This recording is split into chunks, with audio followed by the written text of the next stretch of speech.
I am eating ice cream right now, and I'm eating that ice cream in a cone. But what kind of ice cream cone could I be eating this out of? Philip? A Cornetto ice cream. Oh my god! Yes, that's right.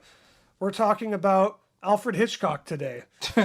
Alfred Hitchcock's Cornetto Trilogy. Dude, Shaun of the Dead by Alfred Hitchcock, that's one of the all-time greats. Groundbreaking, honestly. And if you notice, Alfred Hitchcock's in every frame. You know what I mean? He makes his cameo in every single frame of that movie. What are we really talking about today, Blake? Alfred Hitchcock's Cornetto Trilogy. Oh my At first, Okay, introduce yes, yourself. Introduce yourself. My name is Blake. This is... What's your name? Miles. What's your name? Philip? Ron. What's your name? Ron? It's Changsu. Philip?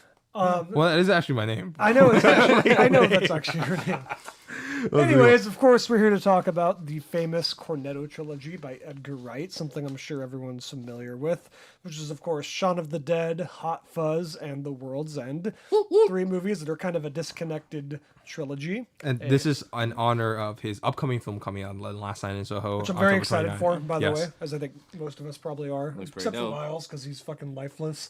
Yeah. Actually, He no, doesn't- I'm very excited about Last Night in Soho. Really? Yeah. Yeah. I mean, it's like... A popular horror movie coming out? It's not even like a horror It's movie. got It's horror more of a vibes. It drama. is. He said that he's taking a lot of inspiration from like Polanski's films like Rosemary's Baby or Repulsion and shit. You can see the life Yeah. leaving Miles' eyes. He's just like, oh my gosh. He just like, It looks good.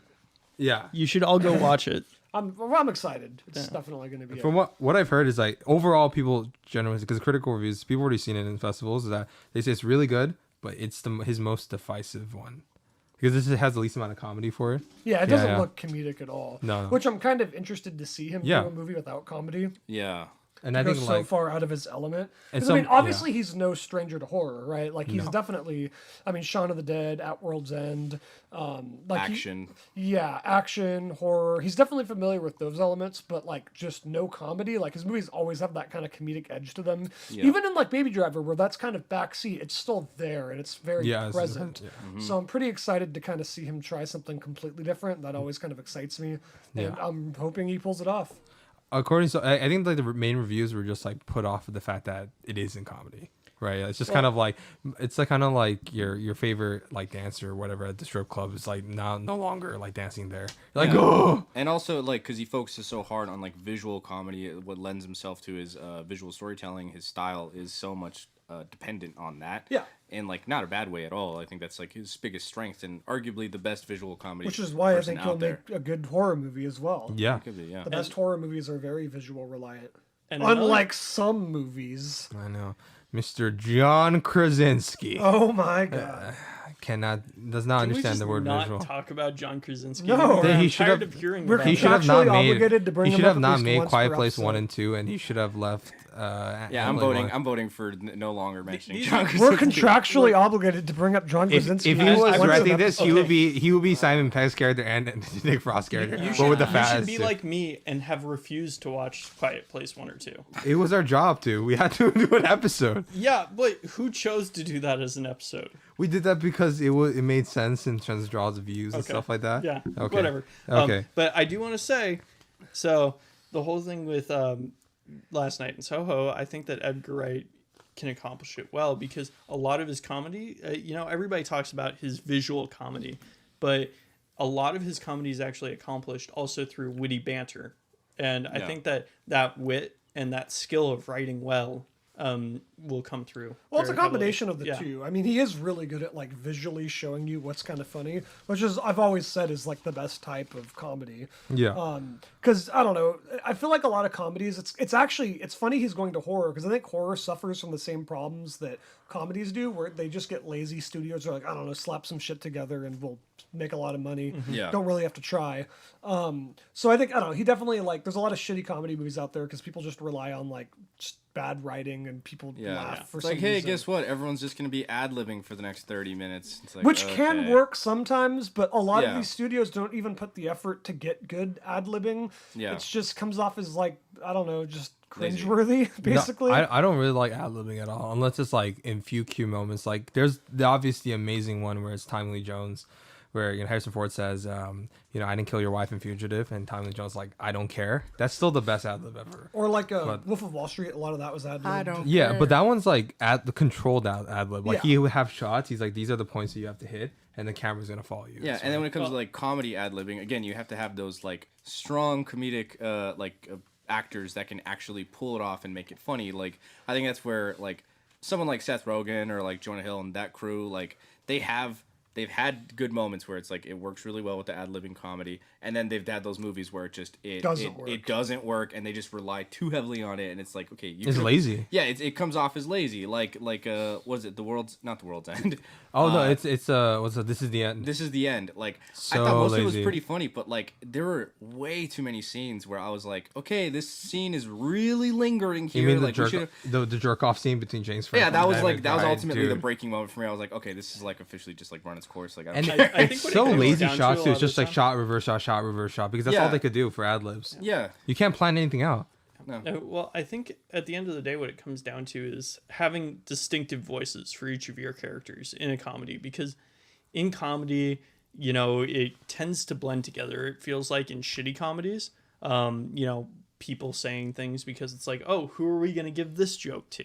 It's not really thought out about whose distinctive voice it is. And comedians, if they have something funny to say and ad lib in, they can kind of go against the actual voice of their character. And Edgar Wright, he seems to really define his characters well and give them all distinctive voices. Yeah, also because he doesn't let them ad lib that much. Yeah. Yeah, well, he occasionally allows it, but only for the character. You gotta have the thing is that's the problem with a lot of these ad lib movies, and we'll get into this. After this, we'll go into the background of Edgar Wright, but it's like it's kind of like this. It's like the thing is, you need to have a strong director at the vision that is as powerful as the actor, so they don't have to cave into the actor's demands, or they at least have the balls to like go against the actor. Yeah. As much as like Seth Rogen's cool and stuff, you like you're a hired director, you're not gonna go against Seth Rogen. That guy not. fuckers can.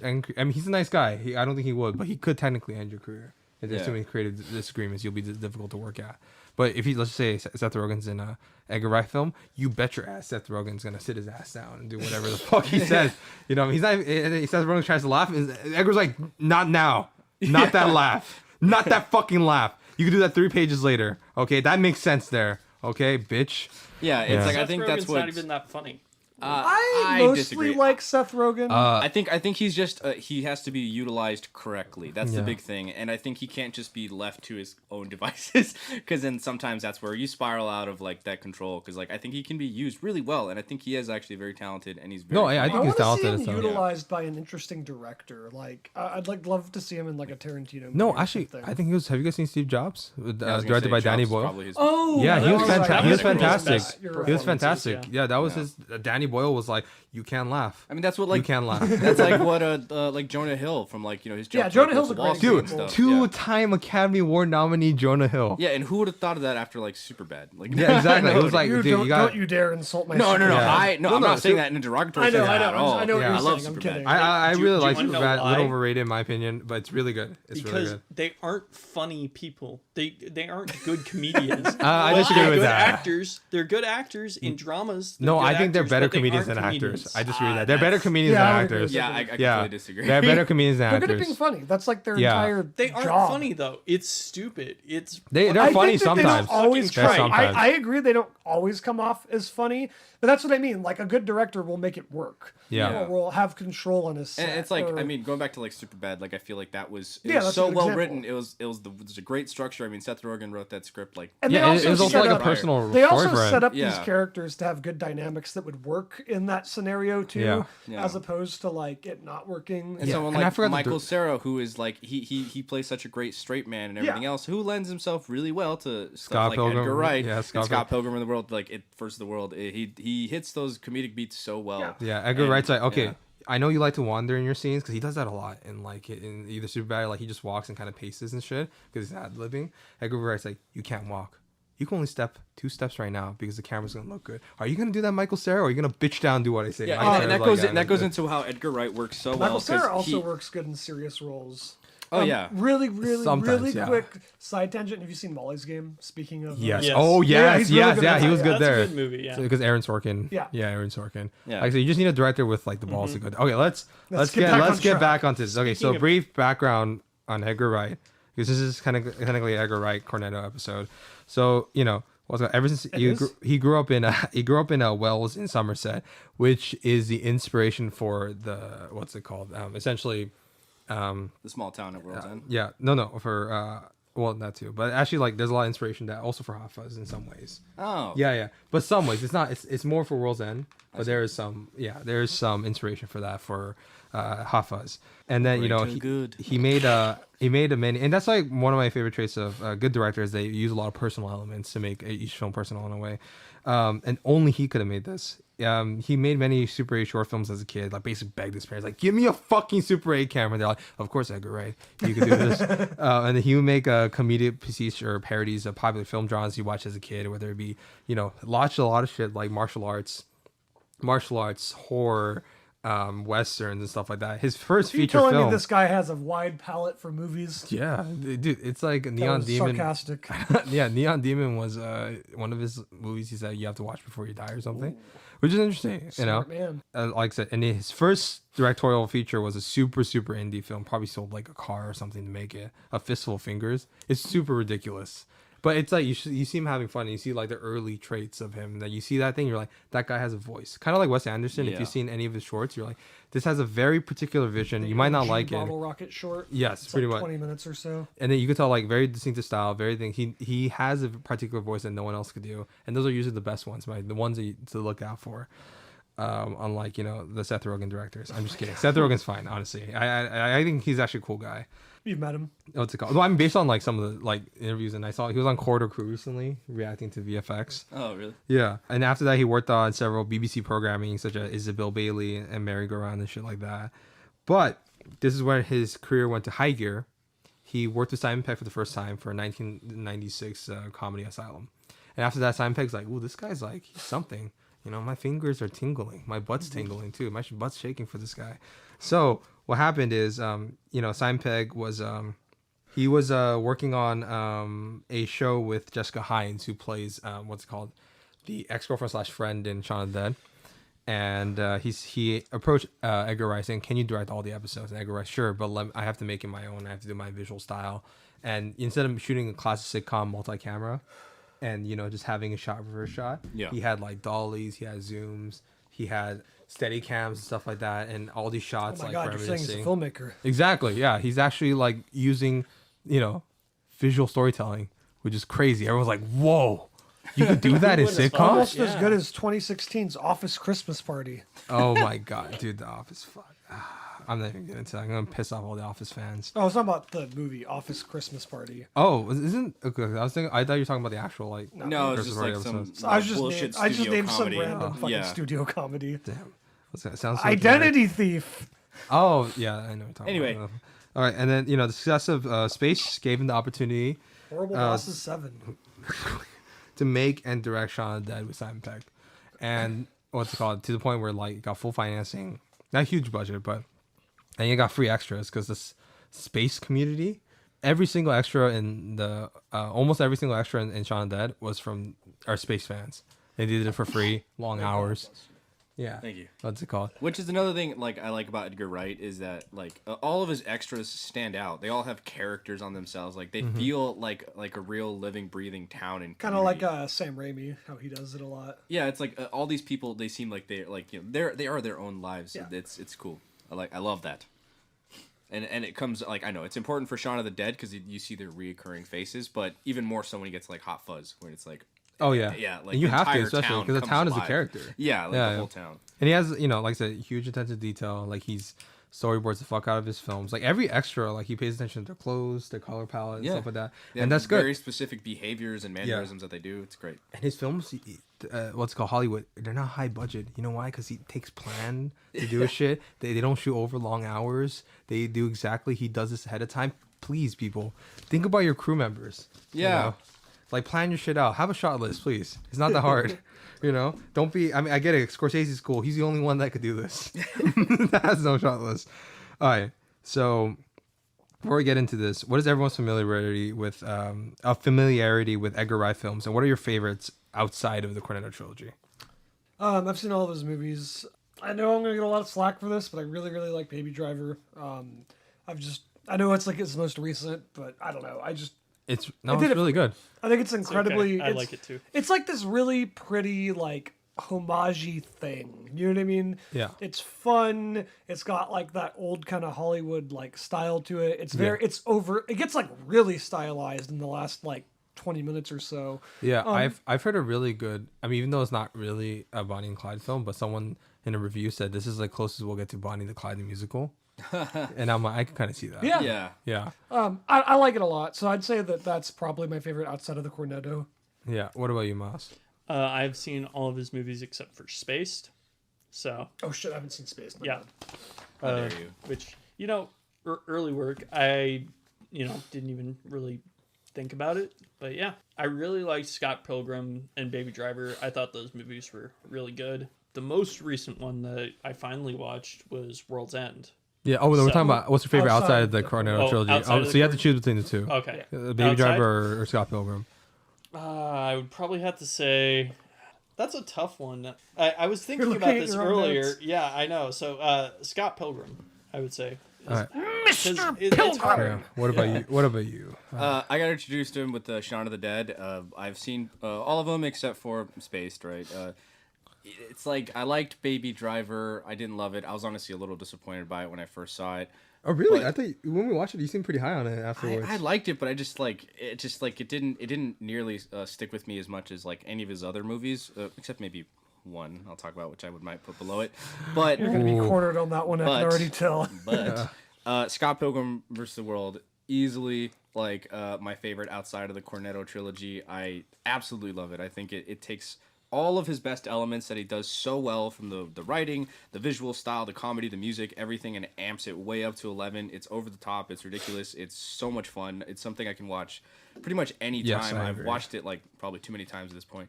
I got the chance. I didn't get to see it in theaters when it came out, but they had a recent re-release where we watched it in the Dolby theater It's with like so a fucking full good. system on a giant screen, and it was like the most fun I've had in a movie theater in like I don't know how long. Like it was a ride. Dude, it was almost so- packed too. Considering Yeah. it was still the COVID distancing, so like there was like And there's so much there, and it's just like there's so much I love about it. I could just go talk about. I could do a whole episode just talking about that one all day. Yeah, we should. We'll as cover like that one. as I'm Yeah. sure like there's a million people who have because it's great. Yeah, I'll say this, guy. It's hard because honestly, I think because I really love Baby Driver. Honestly, I think like technically and like honest quality wise, I think. Oh no, then again, I love them equally. But if I had to edge one out, and mainly because one of them made me read the source material and one technically the other one didn't, but it invigorated me to take the extra step. Scott Pilgrim. I've probably seen that the most. Before it was Baby Driver, because like Scott Pilgrim, I watched it like Harkin and stuff, and like it's okay projection. But once you watch it at Dolby, with the colors popping out, and then the bigger screen and the audio, it like completely fucking It changed my blows mind. your mind. Yeah, it's so much fun. And I'm just like, this was like, wow. I hate people for not watching it in theaters or just reporting it. Fuck you guys. But I thank God it doesn't need a sequel so that it didn't ruin his chances. Please don't make a Baby Driver 2. Make other things. I was Kevin like, Spacey will come back, or yeah, dude. No, I was like, when I was like applying for one of the places, like they were just like, I didn't get the internship, but they were like telling me, just like on the down low, and then like, because they already announced that they were working on Baby Driver 2. Apparently, it's like it's getting really close, but he's doing a horror film. I really hope they don't make another one. yeah, that seems really weird because he doesn't usually do sequels. I mean, the Cornetto Yeah. trilogy is the closest thing we get to a sequel, and But it's there's not different at all. stories. Yeah. Yeah. It's just like I would just because like I like him doing interesting, more original shit. Yeah. I would like to just have him continue to do that. I mean, he has a fucking animated film with DreamWorks coming out. He's like Tarantino, like each film is its own like kind of We get a magical universe, Logan style Shaun of the Dead, where that's an apocalyptic wasteland, and he's just walking his zombie friend. Well, that's kind of like we'll get into World's End. yeah, I was gonna say. That's kind of like World's End. We got that with World's End, but yeah, it's because like Scott Pilgrim, like I think like after we watched it in Dolby, I purchased the omnibus and read through the entire like comic book stuff, just like not in one sitting, but like in a couple of sittings and shit. and it's just excellent. It's like it's probably one of the best adaptations in terms of like how faithful it is, the visual style, and the plot wise is very condensed, but condensed in the best possible way, where it just gets the essence of the story, the essence of the characters, while also but still honoring the source material in both visuals and tone. And that's what you need to do. People that are really into the comics don't like the movie, or at the very least say you have to look at it as something completely different. It is People who are really into comics never like the movies. Well, I mean, I know this is like a big thing. Like, no matter what you adapt, Debatable. like, no matter what you adapt and how well you do it, no one's ever going to actually like it. But the main thing I hear is that I think a lot of people think that Scott is fundamentally a different character.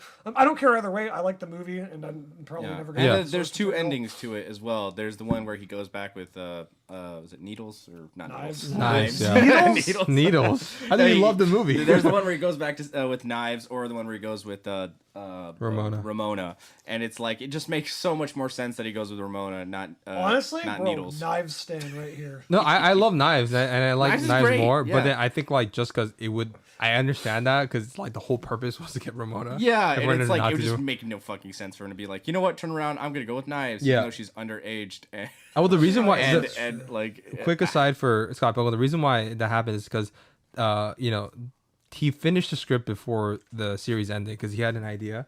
So he and then what's it called I think is it Brian O'Malley or something, or I'm so sorry for the original O'Malley, the alley cat. Oh, it's but he read it and he was like, that's great, I love that ending, but I'm not gonna do that ending because I want my thing to stand out by itself. So Okay. that's the reason why they feel fundamentally different, and I think that's great. Yeah, no, I think that's how you make it like unique, and also it's like almost I mean, it doesn't matter. almost Like, 1,500 no matter pages of what comics. you adapt, How the no fuck matter are how you you gonna do it to adapt it? something, the core fan base isn't going to like it. That's just Yeah. no matter who bound you to are, happen. someone's also Yeah, gonna be so it like, doesn't the really. book, It honestly comic, doesn't whatever's matter. better. Like whenever we talk about something based on a book, I don't care. I'm Dude, sorry. they're like, dude, people are spoiled. I'm saying like, fuck you guys. Dude, you guys are blessed to have Edgar Wright adapt this shit. You know, think about it. It could have been Uwe Boll or something. I don't Can you think that's imagine? what it would have been. No, I'm saying, can you imagine that was a guy? Oh, you guys Well, I would mean, have he been shitting your does do pants. great video game adaptations, so. Oh my god. Yeah, I know what you're talking about. House of Dead. Fantastic. Yes. Dude, don't even say it. That actually broke my I'm heart. just saying, he I brought love- like a lot of the elements to the Dude, screen. If Dude, John Krasinski directed At World's End, he would have played all of the friends and all of the aliens. Oh yeah, and he also beat the fucking network at the end, talking to himself. All right, so now let's go into this. Instead of kind of doing plot by plot breakdown for most of these films have been talked to death. Like, you just go on Spotify or anything, you just type in the Cornetto Trilogy, you'll see hundreds of episodes. So we're gonna take a little different approach this time and just tackle certain elements of his films that are very highlighted in the Cornetto Trilogy, which is his palindrome storytelling, his recurring story beats and themes, and his visual comedy directorial style. Ooh, can I go first? Can I go first? Yeah, okay, so we're going with the palindrome storytelling first. That's our first topic. What do you want to say, Blake? Oh, actually, I wanted to say. I'll save my thought. I was going to say something else. Oh, okay. Yeah. I mean, let's go. We're just in terms of like order and stuff.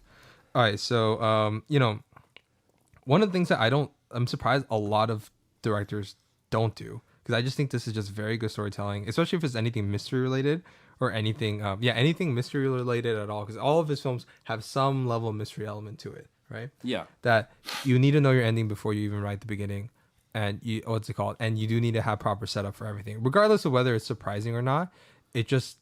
I think the best twist is not the surprise, but the best twists are the ones that don't break the internal logic that you create, which is what Shyamalan always does. Yeah, I mean, Yes. yeah. Except obviously the two best twists he had is because he was actually give a shit about internal logic, was Unbreakable and Sixth Sense. My calcium! Oh my gosh.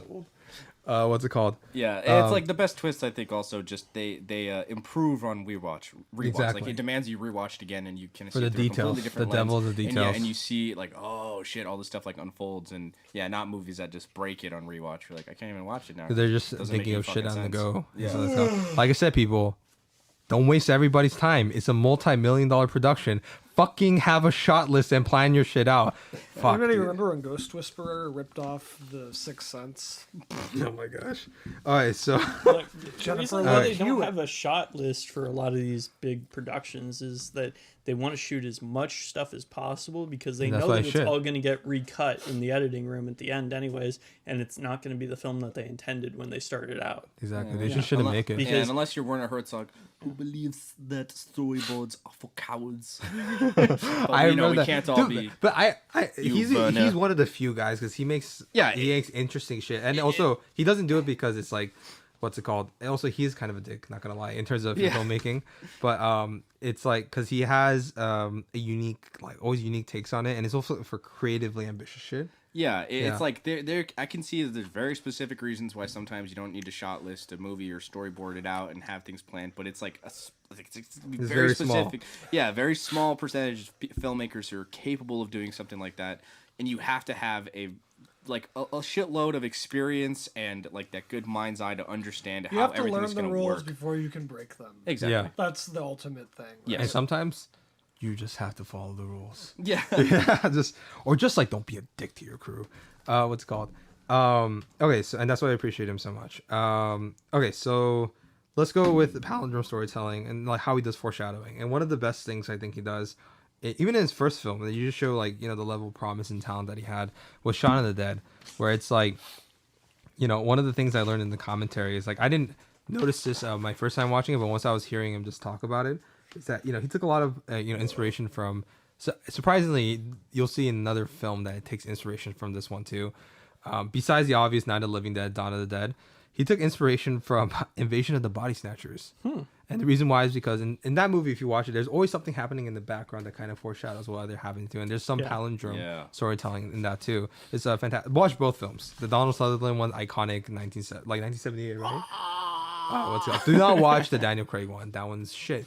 The Nicole Kidman Invasion. Yeah, that's the one I watched. Oh no! Back in the day. Yeah, well, to be fair, they just called it Invasion. I didn't know what it was. I just wanted to see, like, just a horror film, and I like Daniel Craig and Nicole Kidman, and I was watching it, and then there's parts of it that, like, legit made me laugh out loud. Yeah. Like, when they're just, like, puking in the water. Oh my god! And then at the end, it's like you shot Daniel Craig in the knee. He's all cool at the end. It's like, yeah, we're fine, dude. We're not gonna get into it. But then, like, and that kind of inspired him with this palindromic storytelling that he does, where it's kind of like every single thing in the first like 30 minutes or so. It's almost as if like if you told the film backwards, it would still make sense, right? So like you have like the music and everything that's playing, or you have like the thing with the TV, like all of that in the TV happens later on in the film.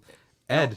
Also, they're just showing all of the people going around their daily lives like zombies, pretty much. Yeah. Right? They're just like, Which everyone's is doing actually the a same really funny thing. motif. Exactly. Yeah. And then at the end, it's still the same. And you get to And- see all the extras that come back later as zombies. As zombies. Yeah. And they also replicate a lot of shots and locations, not just, beginning and end, but throughout the film. And they show them deteriorating kind of in the background without really mentioning it, and with our main characters not noticing it. And that works very effectively. Yeah. too. Like the big thing is the grocery store, right? Every time he visits a grocery store, is changing a little bit. And eventually at the end, like, the, what's it called? The grocery store owner is, he's a zombie. Right, and then the big difference is like and the you red. see Mary, the checkout clerk, who comes back later, is like the first zombie they encounter. Yeah, so everything is a setup and foreshadow for the next conflict, the next things that they do, which is a good foresight on his part. And also, the bus ride. Every time we go bus ride, more and more people are coughing, more and more people are sick. Yeah, they're all kind of everyone's like looking away. Everyone looks like disinterested, and then like there's like less people. They seem sick. Everyone's kind of like it's weird. And then Ed, the big one, Ed predicts the entire movie. Yeah, He's just like the next thing we do. He's like, okay, let's get Bloody Marys, which is what's it called? A reference to the checkout girl they find in the garden, the zombie. He says, bite at the king's head, which refers to Philip getting bitten. Grab a couple at the little princess, which refers to David and Diane, and stagger back at the Winchester, the rifle at the bar, and back at the bar for shots, which is just them firing the rifle and killing zombies and shit. And all that stuff, like I said, just comes in like as if like the beginning and end is just a circle that just constantly goes. It's almost like watching Arrival, but like in a zombie format. You know what I mean? That's cool. And I really appreciate that. That's really cool. What do you guys? What about from at least Shawn, that before we move on to the other two, that you feel like is some of your best foreshadowing that he does? It's definitely at the very beginning when he's flipping through the channels, I think. That He's just like ignoring like Yeah. crucial Yeah. shit going and it's on. like it's still telling the story, but he's flipping through channels, obviously like ignoring it, just channel surfing the same way that normal people do, and he's just acting so normal about everything. And it's like, I mean, Reports of vicious attacks Being on people eating. there's just a literally lot of eaten like alive. background imagery of shit he should be Eaten noticing, but alive. not. Yeah. And I think that like also adds to the themes and characters of Yeah. how like disinterested Just people oblivious. are. Yeah. There's Or the how world- self-centered we the are. world's literally falling apart in the background of the frame, and he's just like Yeah. not paying attention to it. The world just centers around you. Kind of all three movies have that element in them. Yeah, too. yeah. What's it called? Yeah, I agree. When we talk about returning the themes and elements, and then there's other thing. It's the remember the white lines. Da da da da da da da da. Da da da da da da da da. you couldn't did even that say- very well. That's actually a really good zombie Yeah. thing. He though. couldn't even say bass. I know. Good zombie What's it called? impersonation. And then as soon as sir. they went away, the head fell off or something, right? Yeah, no, he's just Or no, walking the away. head fell off. It's the Something fell because off. they have the groom who also pops up a few times in the background from either being at like a Oh, wait. Sanchez market and stuff, Yeah, yeah. and then he's making quote unquote like making out with the lady like next to the booth, and then later they're still there, and then his head comes off when they look away, which is just great. That's hilarious. Yeah, that's really good foreshadowing. What's it called? That's another thing. I'm sorry, really quick. I just love the part where he's like walking to the store. You see the guy jogging past him, like no big deal. And then later, the dude's like booking it past him, like clearly terrified. And Simon Pegg's just like, what? Like, it's like, oh, geez, man, slow down. Like, that's great. And, I mean, I think it also really another thing that kind of with that palindromic storytelling is apathy, because he starts off the film really apathetic, right? Yeah. Towards everything. And then throughout the film, it builds up that he's caring more and more, and he's like, "I've got to be the hero. I got to save these people." And then at the end, when he realizes, "Oh yeah, it's like we're done for. It's done. Nothing we can do." Another recurring he goes theme. back to being apathetic. Yeah, no, I agree with that. And like I said, even with the character arcs and stuff, sometimes they don't change as much, and they change, but then they go back. Yeah. Yeah, and and I think that's good. That's like honestly, I usually hate that, but in this case, it's like it works with the storytelling because he creates a visual like element to it that it kind of alludes to the character arc themselves. And I would also call it But there's still failure some to change, though. change. Yeah. You know, where it's Well, like that- they're so set in their ways. Well, Yeah. I that would they say try that to that's a change them and it big doesn't work. discussion for like when we get to themes. So Yeah. it's like probably the biggest theme of the entire trilogy. Yeah, I mean, there's like kind of like Yeah. falling back in your old habits, but they do change and in a often slight, like, subtle Yeah. way. yeah, and especially as the world changes around them and forces them to like Yeah, I wanna- keep the the main characters. Let's get about more into themselves. that when we have themes. 'Cause Yeah, I have, yeah. a lot, Yeah, I have a let's lot to say about that Alright. particularly. So let's go to Hot Fuzz now, right? And then because at the end we're gonna rank. I think we're gonna duke it out who we think does the best palindromic, and I think we're gonna very differently our opinions on. No who luck does catching that. them killers, then. Yeah. So okay, so Hot Fuzz. Wait, so where do you think the clues are in the beginning that kind of triggers to the end? The dialogue, the who, which characters. Let's Should've identify the watched it elements. twice. I mean, there's there's tons of little hints from just like subtleties, things that Yeah. they say. There's all of The double residents. there's tons of double meaning in everything they say, and I Yeah. think that's where Hot Fuzz is so strong in that, like where It's all got the a good writing. script for sure. Yeah, the script is, I don't know, my opinion. I don't want to look point, but I think it's the strongest one for sure. Where Yes. it's Oh, like, spoiler! it all loops back around Spoiler! to their to like the jokes, the running jokes that are keep repeating, but also like just the visual and like motifs and everything that kind of keep circling back. Really quick shout out. I just want to say I really like that. I really like that Simon Pegg plays three similar but also very completely different characters. Oh, yeah.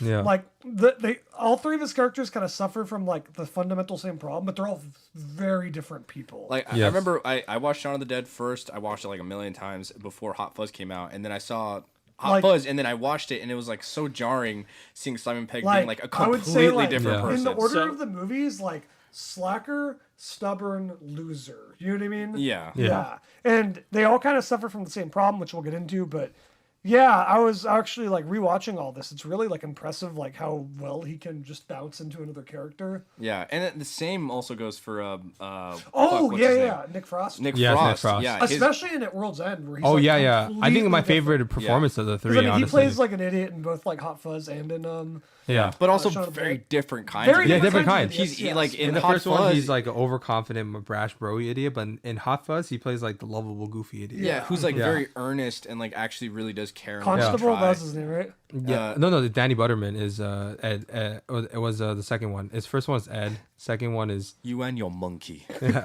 Second one is all that. Miles, what were you about to say? Oh, I do want to mention an element of palindromic storytelling throughout the entire trilogy. It's just a small little thing, but fence jumping. So That's more a visual element. Yeah. No, but Simon I see where Pegg, you're going first with this, movie, but- he fails to jump a fence. Second movie, he actually jumps the Does it fence. like a And boss. third movie, he fails to again. jump. That was the Yeah. best, yeah. I don't know. I thought that was... Maybe this is reincarnation, element. and he's You ever always taken a destined shortcut to before? jump it's the like- fence.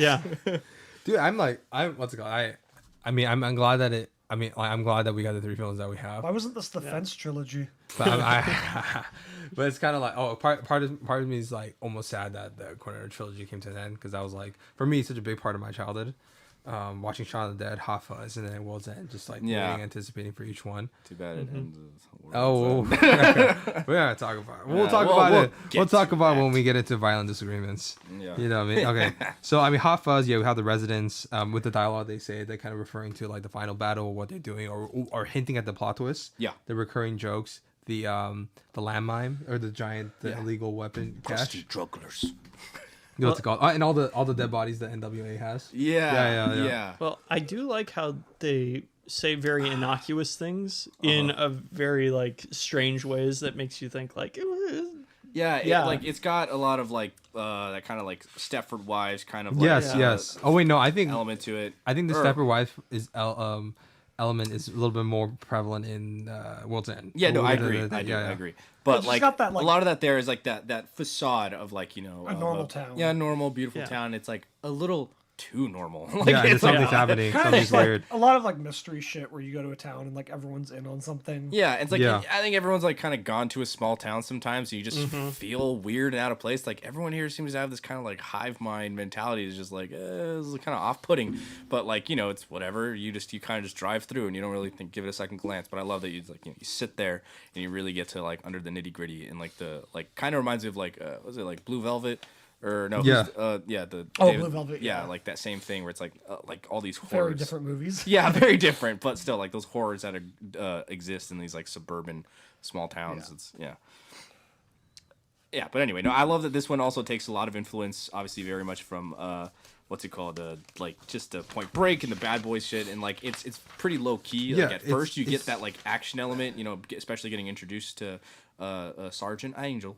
And then, like, as it kind of slows down, but it still keeps that energy. Oh yeah. Because it's like, I think because like it's an interesting. It's like as much as people, it's not a parody. It's more a satirical form of thing. Yeah. But one of the energy elements I think keeps going on is that they mix like different genres. There's like the giallo film, 70s horror film genre. Yeah. With pretty much like the buddy cop genre. I'd say that Yeah. Hot Fuzz actually kind of like mixes maybe the most genres, where Yes. Shaun of the Dead is Yeah. just horror comedy. Or horror romantic comedy. It's like mixing like and Yeah. then Yeah. At World's End is kind of, if I had to say it, I'd say like action thriller meets like drama. Sci-fi. it's Yeah, it's just sci-fi. like your It's like standard a sci-fi comedy. Sci-fi meets like pretty grounded drama, which is weird, but that's why it works. Yeah. And then this one is like a lot of shit is going on. Yeah. You have, obviously it's, you know, doing the cop thing, but it's kind of doing the mystery thing. It's low-key doing a horror thing. yeah, there's like a serial killer. Yeah, Yeah, there's like a whole it's bunch like- of shit. Kind He of said going he on. also Killers. rewatched American Werewolf in London and Roman Polanski's Repulsion. That The filmmaking, and surprises makes so me. much sense. American Werewolf in London. Well, that's his favorite film of all time. Oh no, Yeah. that's great. I love American. Okay, I think I understand the American Werewolf London part because it does mix in.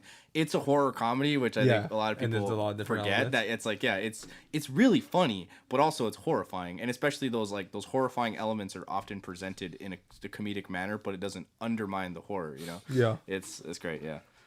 What's it called? Yeah, and I agree with that, and I could see where he's coming from with those influences of the genre bending, and then genre bending kind of gets with the palindromic storytelling, where it's like it's what's it called? There's some mystery elements at the end, and it becomes action, and at the end it gets back with the NWA, Yeah. and then it gets back to the cop thing, like almost as if it's like just this constant cycle of like they're alternating between the two genres in a good way, in a really good way. Yeah. I love that they just like called NWA.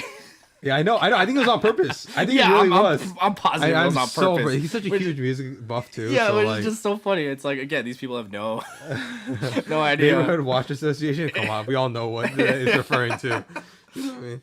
And then like, what's it called? It's just and even stuff with like, even the influences are part of like yeah, you know what? Let me put that down. Even the influences are part of the foreshadowing and the circular storytelling. You never seen Bad Boys 2? And then everything they like the Bad Boys 2, the shots, Point stuff Break like that. too, and Point Break with the shot, like ba ba ba ba ba ba. Yeah, it's like you never like pointed a gun at somebody and then like shot up in the air and gone ah. He's like, no, I've never shot up my hair and then go ah, and then he does things because he doesn't want to shoot his own dad, and it's like it was funny. foreshadowing what he was it's gonna have foreshadowed. with It's a funny thing, but also it's still like dramatic because he doesn't want to shoot his own dad. You know, it's like it doesn't. The comedy again doesn't undermine the actual like levity of the moment. Yeah, it's good genre bending. Yeah.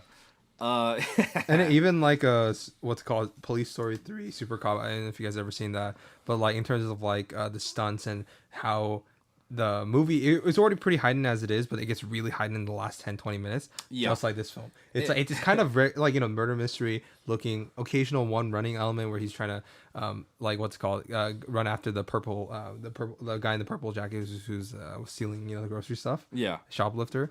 But at the end, when he takes the weapon cache. Which, by the way, like their foot chase, really well done, exciting, like executed very well. And I feel like it sees really well, like when you get to Baby Driver, where it has the best foot chase scene like I've ever seen. Like they're running away from the cops and everything. It's shot like a fantastic like action sequence, and they're just running away, and it's like, but it's just done so well. But this one, I think it was like the early markings of it, where it's like, he keeps everything center frame.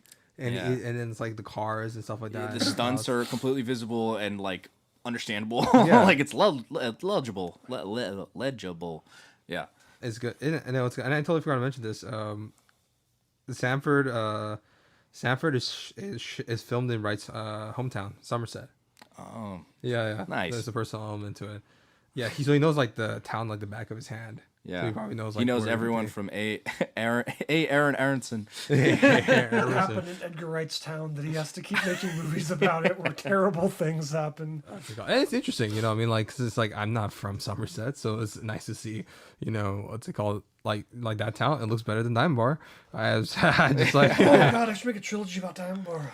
Well, see, that's probably the thing. Edgar Wright probably just wrote a bunch of movies about his hometown when he was like 12 years old, and then was like, "Fuck, I can't write anything better than this," and just made them all. Okay, you're wrong, but you're also right. Okay. I can see like. Okay, maybe, I know about the writing stuff, but not the better stuff. I could say No, that I'm kidding about maybe that. these are based on things he wrote when he was younger, and then as an adult went back to, because they do kind of have that element that like a child could have like came up with them, and then an adult could have like flushed it out. Fix the comedy. Yeah, exactly. Yeah, that's like if I like made my Hunter a crime fighter script good. Like, you know what I mean? You don't have to make it good. You have to make I it think exactly even, like, as it is. Like Nicholas Angel's kind of like basically Clint Eastwood from Dirty Harry.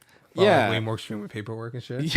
I love that too. And how much he's like, he's just loves every part of like being a police officer, including the paperwork, which is something that is so often overlooked. Yeah. And then they shoot it like in a fast paced action way. He's like, Oh, here yeah. we go, and he's just like filling out Ooh. paperwork. I want to get into that, but I'm gonna save that for visual storytelling. Okay. They, especially with Tony Scott. He he talks there's a about lot Tony of Scott Tony for Scott like in here. 30 minutes in the commentary. I could definitely see that. I didn't catch that before. And it makes sense. Like, not to get into it. What's Yeah. it called? Okay, so let's go to the world's. Right there, Tony Scott. Yeah. The World's End. The World's End.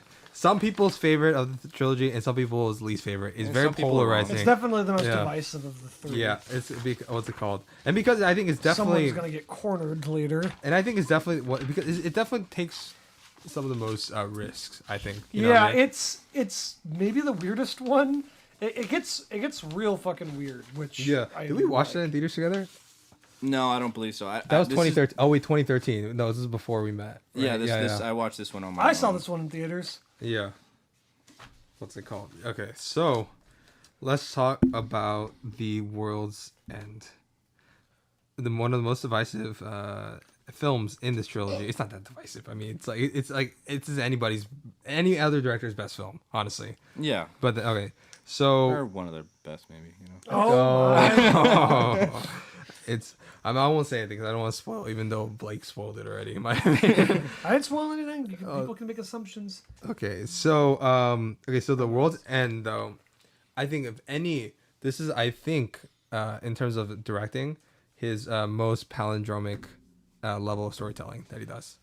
I think because as much as everybody else, pretty much, his other films he did that with like little subtle hints and like people just directly like Ed saying it in Shaun of the Dead.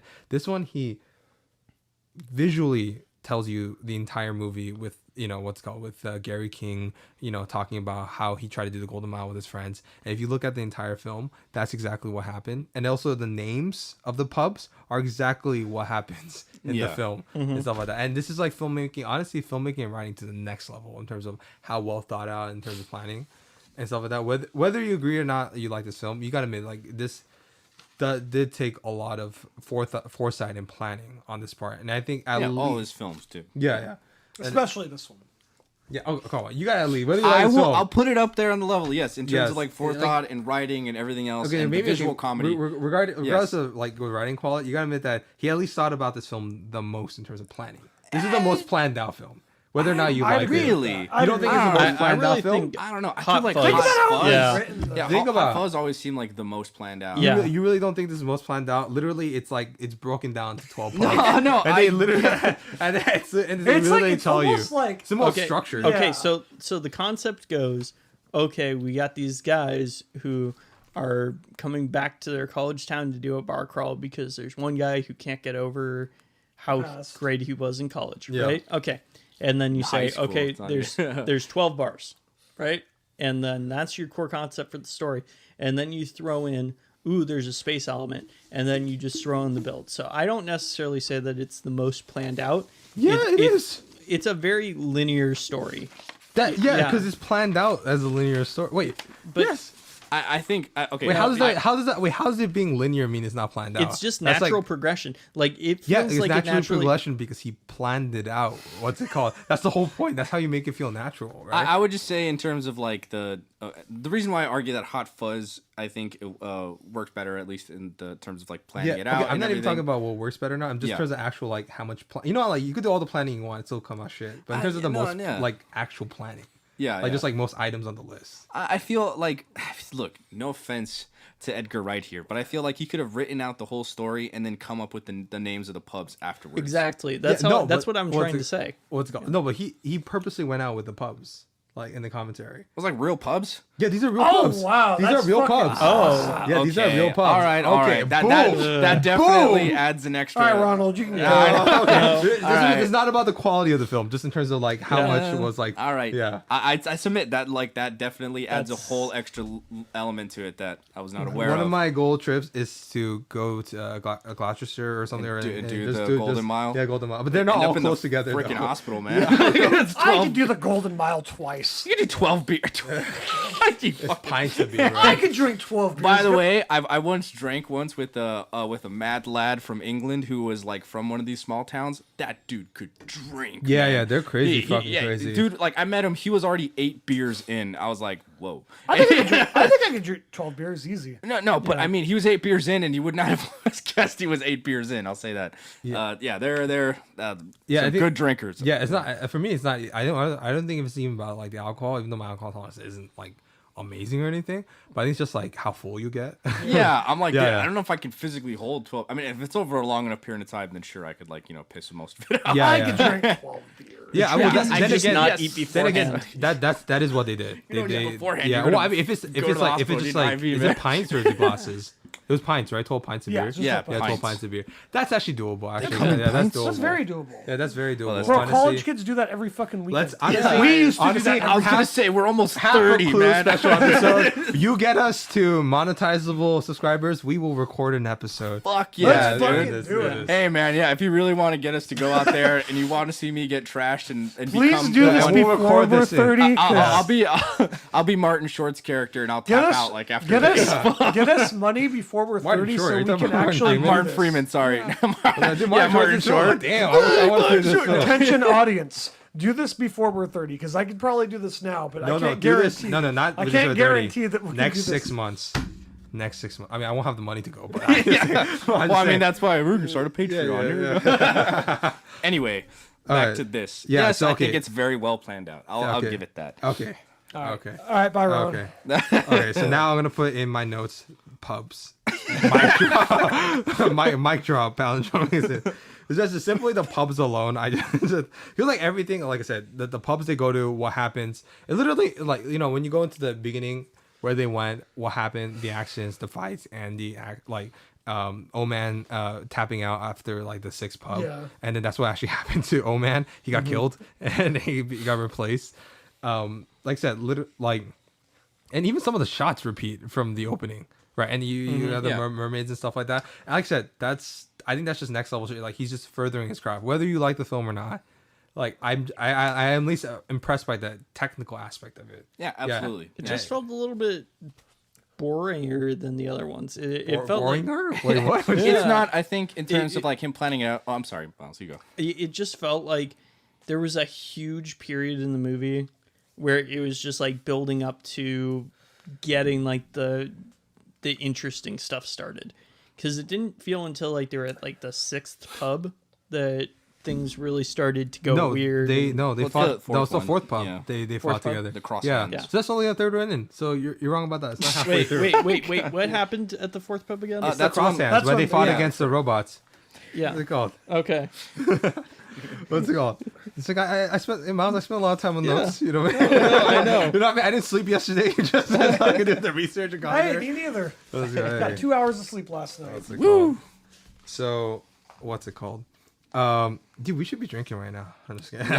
12 pubs in. 12, Yeah. 12 pints. pints By in. the 12 way, pints in our 5 New Year's minutes. special, we will be drinking. Hell What's it yeah, called? dude. We're going to be recalling all of our favorite films that we didn't get to talk about at this year because It'll be there a are a 3-hour lot. special. Or Yeah. 5 hours. You might be playing Switch in the meantime. Ooh, I hope not. We'll see what happens. We were drinking Yeah. in our first couple episodes, to be fair. Yeah. No, but okay, I'm not gonna lie, I was pretty drunk. Anyway, for this, let's back- actually. That's to where this. that's where they fight the robots in the bathroom, right? Yes, Yes. that's Yeah, the fourth okay. episode. No, that That's what do you mean? That's literally that was like okay, but that was like that was kind of the okay. in- That's it. that was the Excellently initiating filmed, so point. it's- But I don't really feel like it really got started and on a roll. How wait? until they How were at is the- them I'm not fighting gonna lie, robots? this movie, I mean, until the 6th pub. Okay, guys, the guys, trusty guys. servant. let's That's when they start like learning shit, and Okay. that's when they're like, oh fuck. let me say this really quick.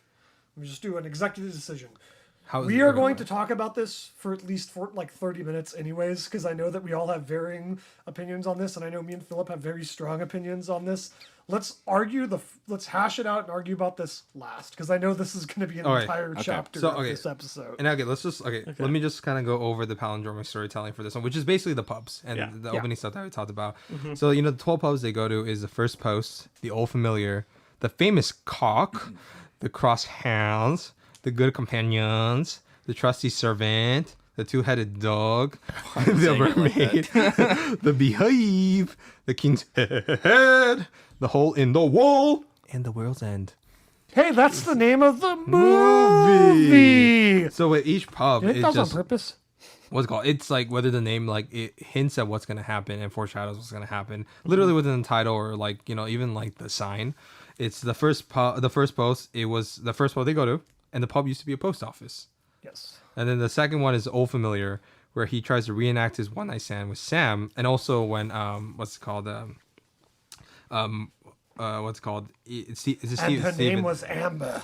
Also, the French. fact that it's called the Old Familiar and the place has been Starbucksed, as they say. Yeah. Yeah. Which it leads into the overall theme of the movie, of course, that like Yeah. you know, it's all basically turning into the same. You lose that individuality and stuff.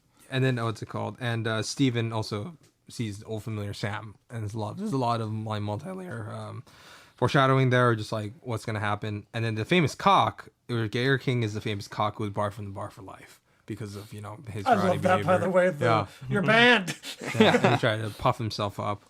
And then we get to the cross hands, which is when they work together to fight the robots, and you know, as it's like they're literally like crossing hands and holding, like working together, like symbolically to defeat the common enemy, which is robots that bleed blue, or blinks. They're not robots. Robots are slaves. Yeah, so they're technically androids, or what's it called? Aliens? Or oh no, I think they they're have it. Oh fuck, I forgot. They had a specific term for it, like some type of synthetic. Yeah, they're Yeah. like They're pretty much androids though, that like robots made to look like humans and stuff. That's usually qualifies under androids. Has very Stepford Wife vibes to it, but we'll get into the recurring themes or elements. The good companion, where everybody tries to avoid suspicions, and be good companions to town to each other. The trusty servant. This is where Oman is killed off and actually becomes Gary King's yes man. And on top of that, Gary King talks to his old drug dealer, which is he would consider his servant, the druggie. But and the two-headed dog battle with the twins. Like I said, a lot of cool shit. Really quick, I'm sorry. At the trusty servant, I love that we have a very discreet way of talking on this. He's doing like the can I buy drugs from you? And that was great. Dude, I love the actor too. I keep forgetting his name. He's been in a lot of stuff. I'm pretty sure he was like in Game of Thrones too. Yes. Oh, it's Michael Smiley. Yes, Michael Smiley's fantastic. What Dude, his name is cool too, Michael Smiley. I want to say he was the cat's paw, or like he's the one who's using cat's paw in Game of Thrones. But whatever, doesn't really matter. But yeah. What's it called? And then we get the mermaid, the marmalade sandwich, the redheads and two girls. The beehive, where this is probably my favorite element. It was when they discover the robot's plot to replace every human, and you have Pierce Brosnan come in as what's the Blink and his army of robots, and you get beehive. Cool. You get it? It's like Mormons. Mm-hmm. Exactly. Yeah. And then the beehive is like no matter how much you do, there's more bees that come in, and what's called, like I said, multi-layer titles. And dude, that fight scene was just incredible. Honestly, okay, you guys gotta admit, at least that fight scene. Yeah, that's good. Yeah. Yeah. Yeah. What's it called? The King said Gary King commits to finishing Golden Mile. The hole in the wall, where Steven crashes the car through the bar's wall, literally a hole in the wall, and the world's end, the final pub. Like, that's just great. Bravo to him, man. And even besides that, there's the blue and green. What's it called? Gary wears blue and green usually, and that kind of foreshadows the blanks that they meet in the future. And then there's always in certain characters that are blank usually have something blue and green on them to foreshadow, because like their blood is blue, or or that's their color palette. They're wearing green, really? Like stripes a little bit, yeah. Blue and green is like the two color palettes. I mean, we'll get to it when we get to talk about it, but when we fight at the end. But yeah. So just stuff like that. The color scheme, the pubs. I think he's on his next level thing. Like everything he learned from Scott Pilgrim, because I think in terms of like he did well with colors, but then Scott Pilgrim I think took it to the next level, and everything he learned technically from there he brought it to the world's end, and I think that's I think it's probably my opinion, my favorite of his three in terms of palindromic storytelling. Yep. Yeah. And But I also want to mention, just like Shaun of the Dead, Simon Pegg goes from being very apathetic at the beginning to trying to be a hero in the middle to going back to being apathetic at the end and basically being like, yeah, I don't give a fuck if the world's destroyed. I don't care about this place anyways. Yeah, let's talk about that. It's like pretty much like his character. Like he was like a man-child. Yeah, man-child, apathetic man-child. Kind of grows a little bit, becomes a team, but then and at the end he becomes apathetic man-child, but with like blanks now. Like he's regained his childhood. And like I said, good foreshadowing, good everything. And I think that's it. But I think that's pretty much all I have to say about the World's End Palindrome. Do you guys have anything to add on that, or you guys want to move on to recurring story beats and themes and elements and stuff? let's do that. Yeah. All right. So I guess I'll start. Yeah. So I think the biggest recurring theme is the resilience to change and the subconscious fear of everyone else like moving on without you, sort of. And I like how all three movies kind of do it in a different way and in very different fashions. Like obviously Shaun of the Dead, it's a little more, ironically, even though there's a zombie like apocalypse, I think it's more everyday kind of grounded kind of thing. Yeah. He's just kind of a slacker. He's kind of, Yeah. I wouldn't call him a loser. That's in World. Yeah, because I mean he still has like a job. But I'd call him a slacker for sure. Yeah. He's like this kind of unambitious, unextraordinary. Yeah, just unambitious, unextraordinary guy who kind of has basically let everyone down, but by not being terrible, but just being kind of bland. And he's just like this kind of bumbling nobody. And then he's trying to like get a dinner reservation at the and he can't even get that right. And he's like, what about the Winchester? Yeah, it's like Jesus, man. I love at the beginning too when he's talking to like the teenager guy, and he's like, yeah, whatever, old man. And he's like, hey, I'm only 28. Like, that's not that much older. How old are you? He's like 17. And it's like, I remember as a kid thinking, I was like, yeah, 28, that is older. And I was like, oh, fuck. I'm 28 now. I'm like, no. Dude, that's Raph's spell. Like, dude, that guy, like, dude, like, he looks so young. Yeah, that kid, Yeah. it looks so And funny. then moving on, and then in Hot Fuzz, it's like a different kind of like resistance to change. It's ironically going in the opposite direction where he's like over dedicated, right? Yeah. It's like his entire life is his job. It's like his passion, and he has no real like passion out of it. He doesn't really have friends. He doesn't really put time into his relationship. And then At World's End, which I think does it the best, is a like fundamental fear of like he literally can't get over his past. Like I think that the At World's End has like just a great opening sequence where he's retelling the story, and that would be the best it could ever be. And then it cuts to him like in the psych ward or whatever. And Yeah. it fucking was. And it's like he looks all like miserable now. So in that one, obviously, it's that he literally wants to be like the 17-year-old version of himself, but obviously he's pushing 40 now, and it's just gotten sad. And he's definitely subconsciously afraid of the fact that all his like friends are moving on. And it's like really hammered in that one too, where it's like he's driving the same car, he has the same tape in there, he has the same clothes. It's like literally the man has not changed at all, and that's a problem. And even at the end, like, he literally through his own actions changed his entire. And that's another thing with his films, is that the main character changes the environment to fit their inability to change. He literally causes a world blackout so that he could live his life as a man-child. But there are subtle changes, though. At least there's like, he's now sober. Right? Yeah, He's and I drinking like water, the thing too where he's talking about like the Beast, his car, right? Yeah. They're like, how'd you find the same one? It's like, oh, it's the same one.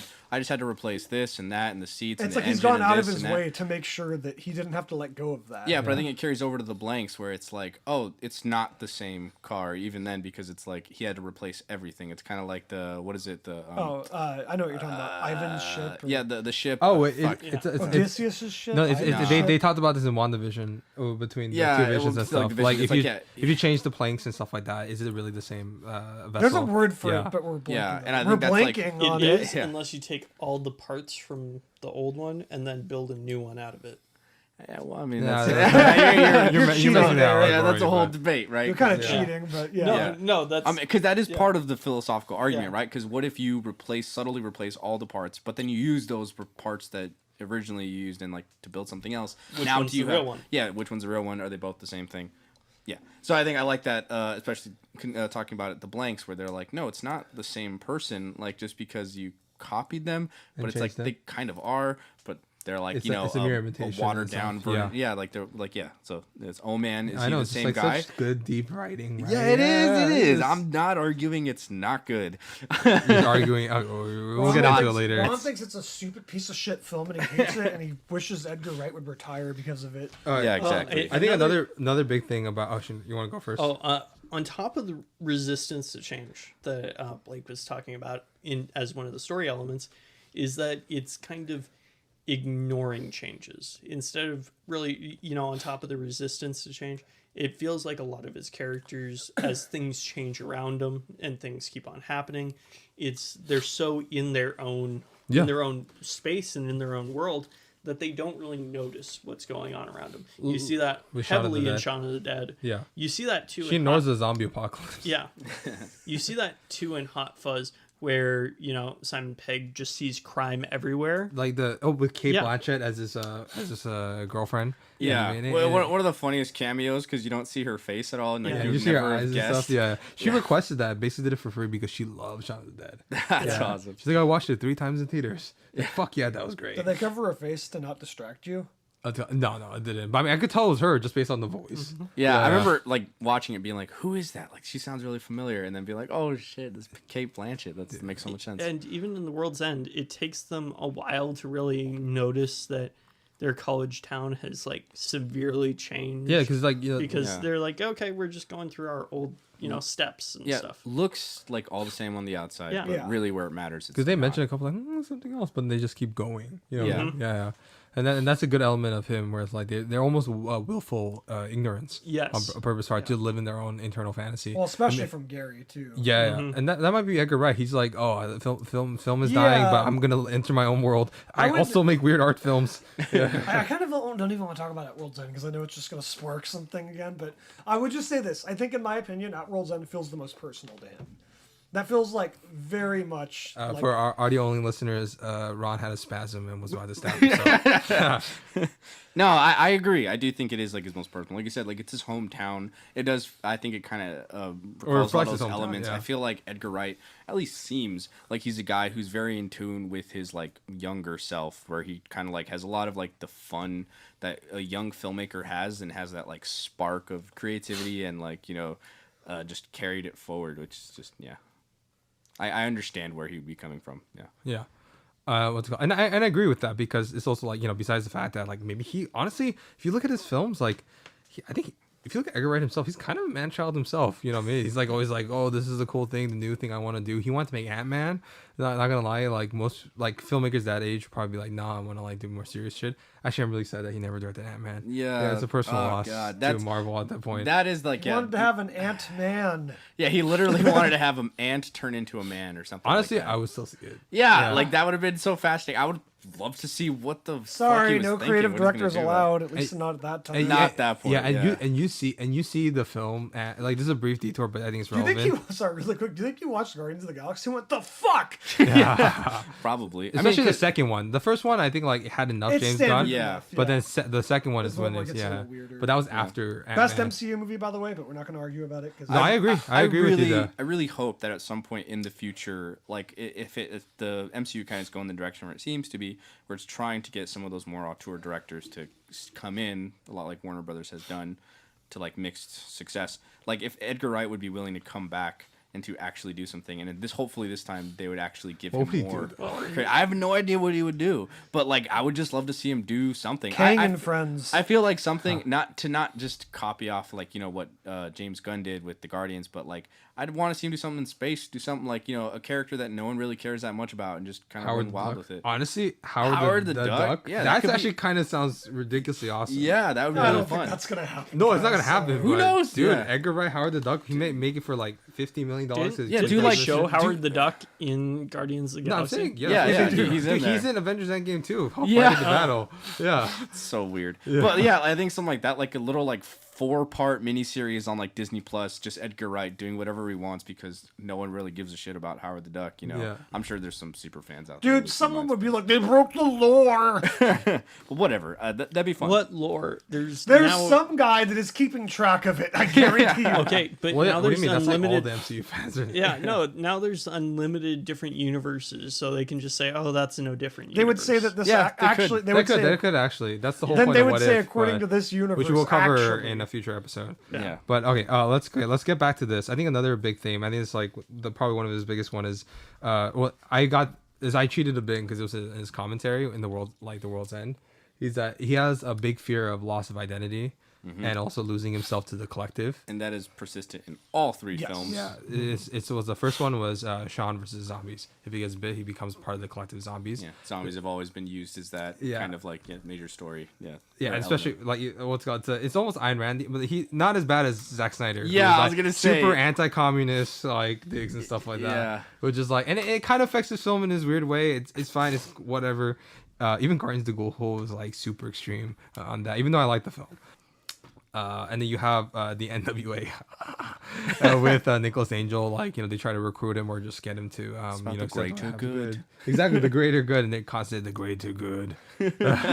And then with the World's End, it's the Blinks. Right, it's like it's literally like Invasion of Body Snatchers. Like you want to be part of our system. They even offer him like be part of the collective, be part of the collective. No, I love that they do that too because that's a big part of Invasion of the Body Snatchers is where they're kind of benevolent, right? They're not necessarily like trying to destroy the Earth. They are conquering it for sure without question. But they're actually they're not trying to preserve it. yeah, they're trying to Yeah. preserve it. They're trying to make it better. They're saying like, look, we're trying to clean you guys up. We're You trying guys to are all advance dumb you as guys. fuck. Yeah, like we're trying to get you into that next level of society that you guys are refusing to go to. But it's again very human. Human is to what? Yeah, and I like that, and that's like this very his own philosophy where it's like why not be the best? This is like what he needs. It's like what he wants. He's like he'd rather make errors than then lose his freedom and free will. Yeah. His individuality. And that's what I love about film. Maybe that's why it like resonates so much with him is his level of individuality, and that's something I fear too, like being part of the collective. And maybe I'm like, hopefully it doesn't get to Zack Snyder's level of like collective anti-communism, but I do appreciate that. It's more subtle in this one, in his compared to Zack Snyder's. Zacky. Is there any other recurring story beast themes that you guys like want to touch upon? That kind of goes hand in hand, but like the world changing around you. We mentioned pretty much like all the protagonists. The apathy of like everyday people. But like not even just like them like as people, but I mean like literally is in the world. Yeah, like Nicholas Angel completely changes the town to fit his style of like the department. Everybody's more like him now, a little bit more loose and stuff like that, or like what's it called? They do paperwork and they do the crimes. And we talked about the World's End. They all have the element of like. I mean, this is a more obvious one, but they all kind of have the element of like broken friendships too. Yeah. And they're always between Simon Pegg and Nick Frost. Yeah. Once again, all completely different in each iteration of it, which I like. That's I think the one thing I do like about this trilogy a lot is that. They all have like kind of the same themes, but they're all done like completely in different directions, which I think is really like interesting. Yeah.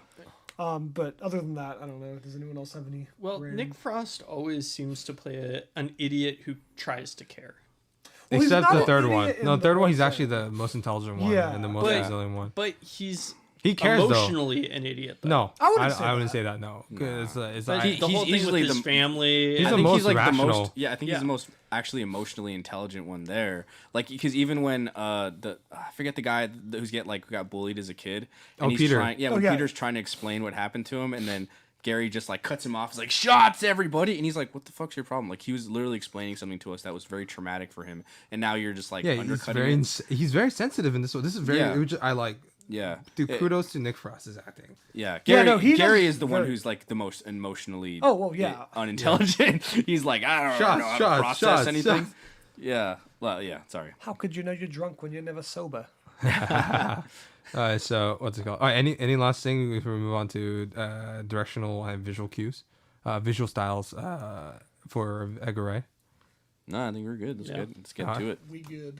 All right, so now we're gonna get to his directorial visual style, visual comedy. Every Frame of Painting by Tony Zhao and his other person that I can never remember because he's not important. I'm just kidding. He's very important. What's it called? Broke it down in expert video. Check on their channel. They no longer make videos. We're so sad.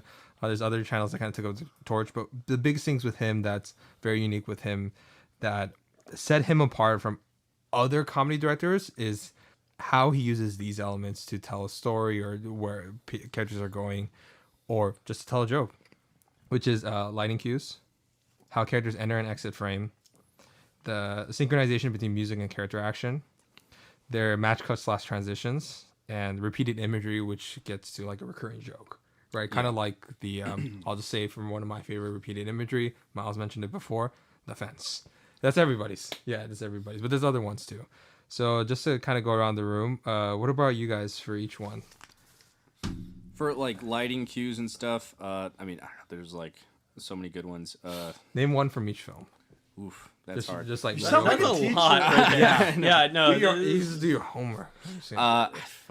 From like Shaun of the Dead, maybe like, trying to think of like a specific lighting cue. What about like the knife? Remember like when he was about to killing killing like when he's about Philip? to kill Philip, whoosh, the Yeah. knife just like glints off of it. Yeah, Are I guess you ready to be a man? that's that's easy, I suppose. From like Hot Fuzz, is the easiest one. That's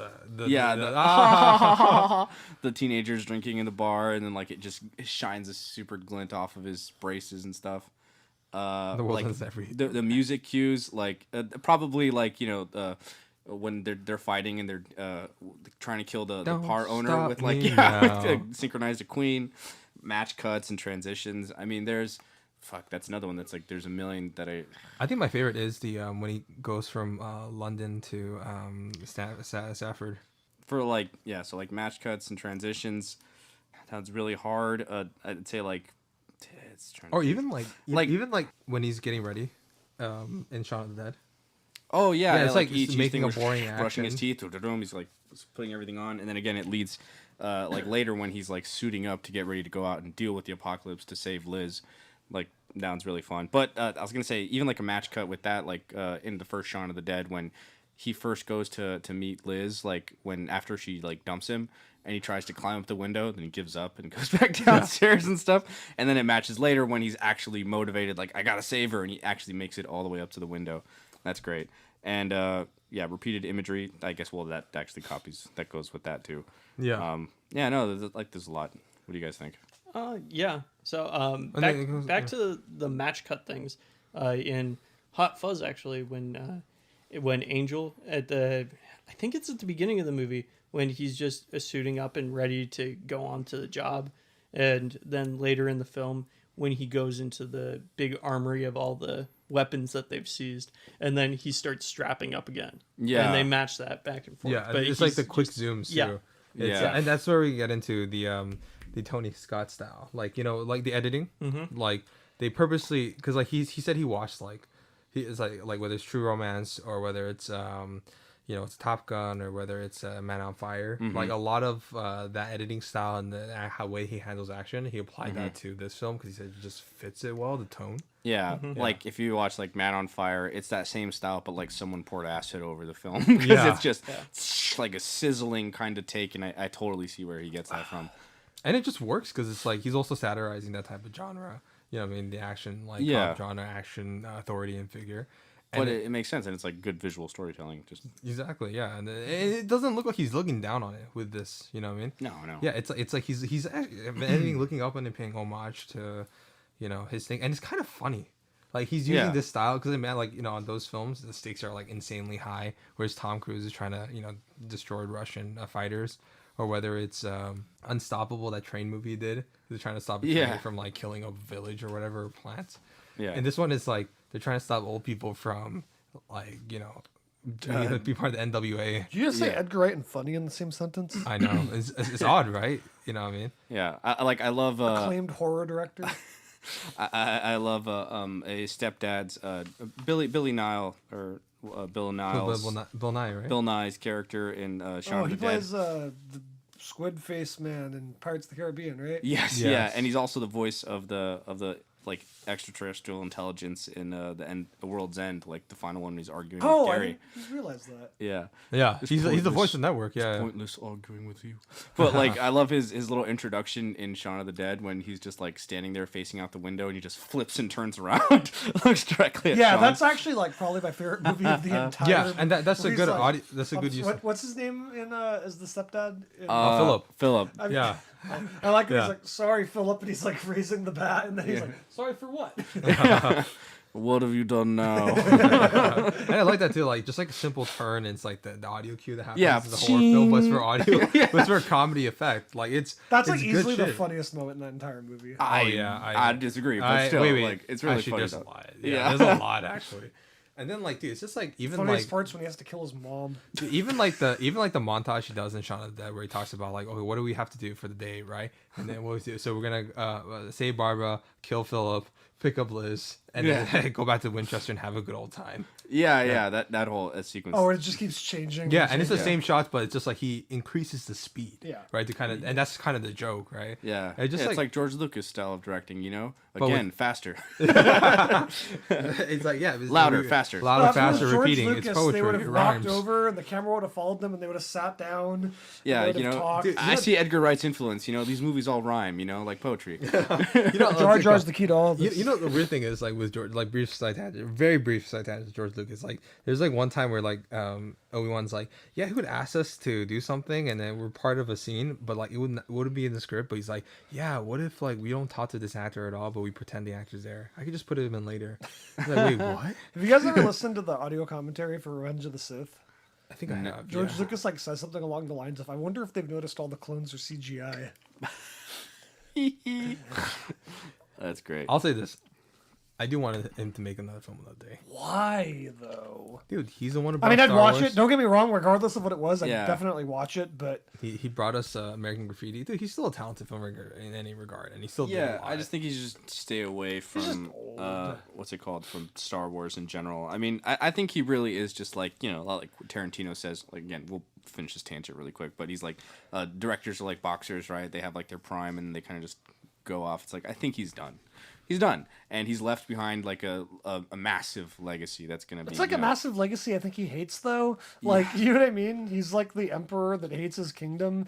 I don't know. I mean, I don't want to get caught up in George Lucas, but he's an interesting guy. Yeah. And no disrespect to George. Yeah. You're cool. So I used to love you as a I child. really think what happened is he wrote very basic, simple films. People read way too much into the films, and then he was like, "Why the fuck are people reading into these films? I didn't then he write them realized to he be could this make money." intelligent." And then he tries to write them to be intelligent now and fails at it horribly.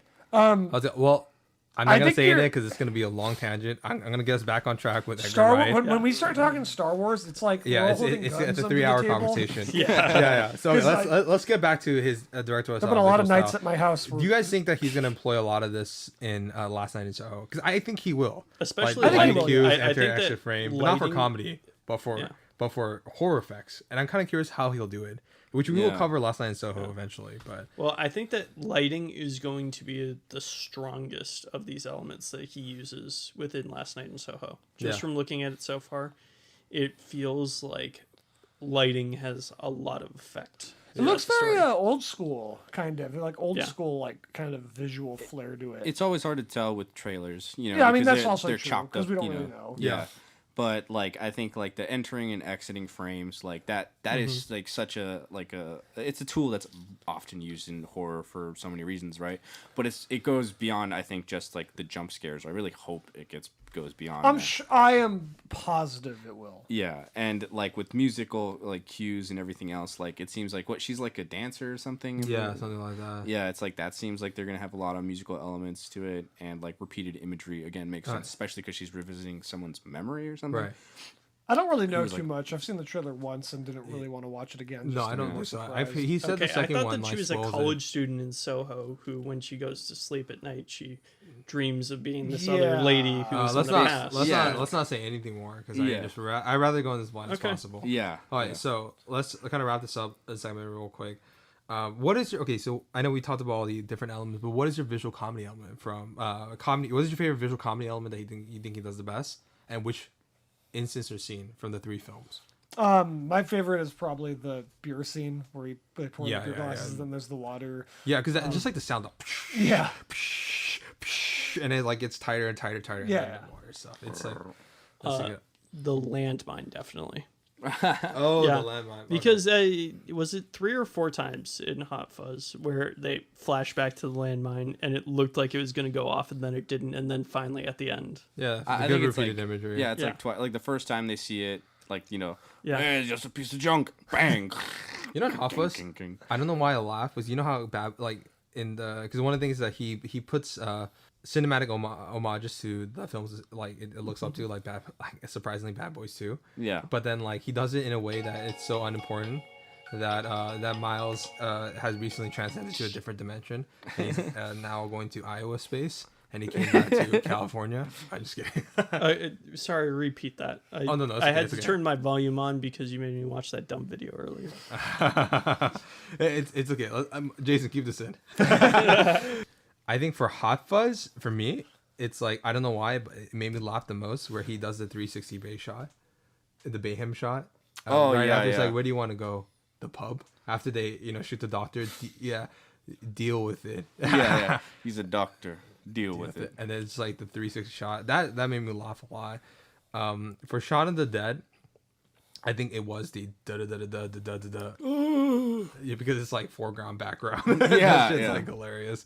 And the rack focus. And then for World's End, there's a lot. There's if anything, myself.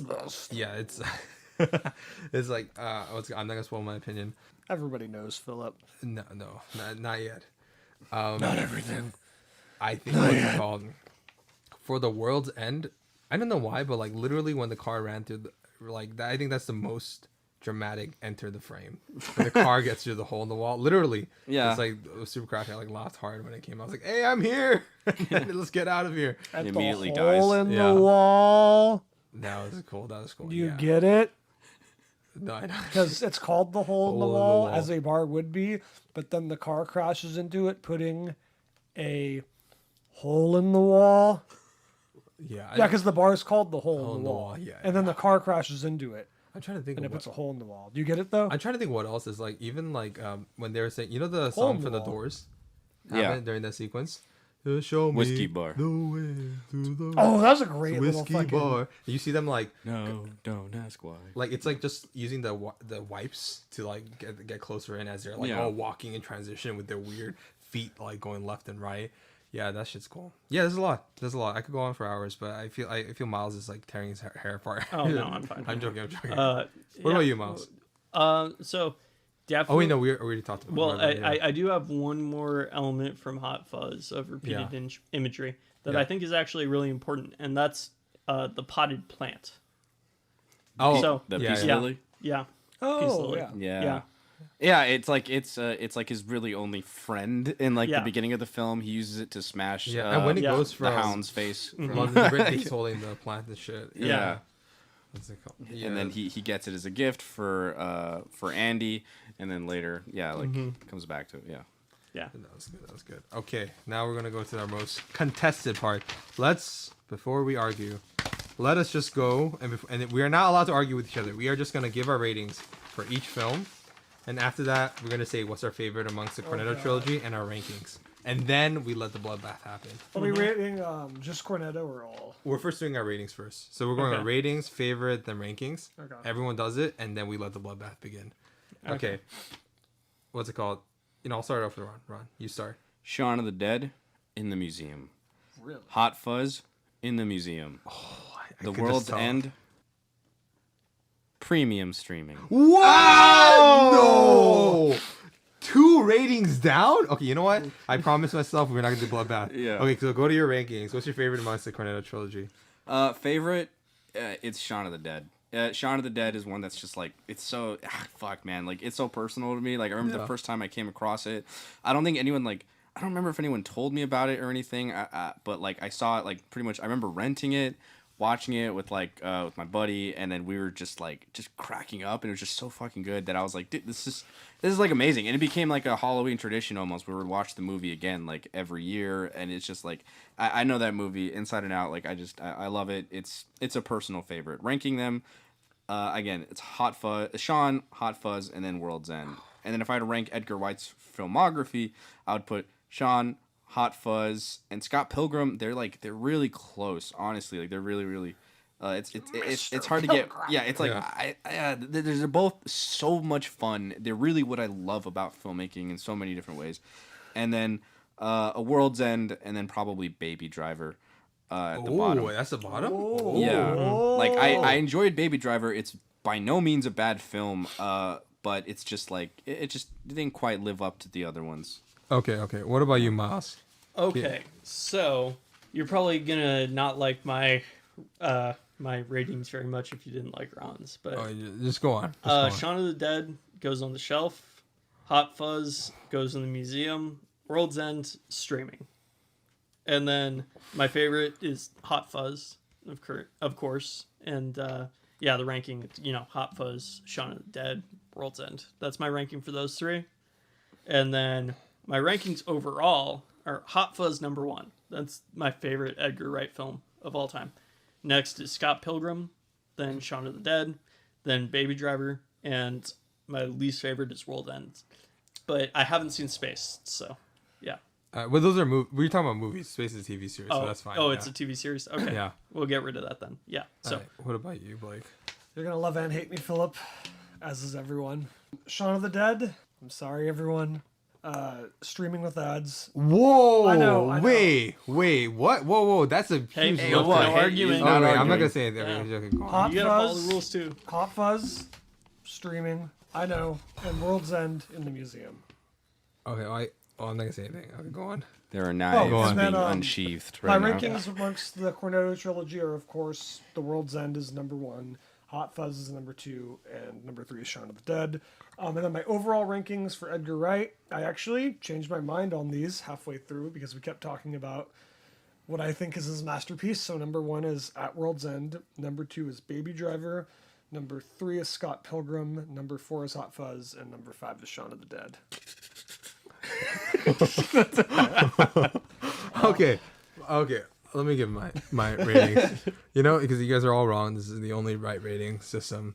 because he should die. All right, Shaun Dead in the museum. Absolutely love it. It's my first Edgar Wright film. It just blew my mind away. Hot Fuzz blew my mind again in the museum. I basically watched it until the DVD broke and I got the Blu-ray. The World's End in the museum above Shaun Dead and Hot Fuzz. That spoils. It is my favorite of the trilogy. What's it called? Because I think it's the okay. You know what? I'm not gonna say it because we need the rules. Ranking: The World's End. Number 2 is Hot Fuzz. Number 3 Shaun Dead. But they're all in the museum. I love them all. It's like, you know, asking to kill your babies. It's like, which baby do you kill first? Okay.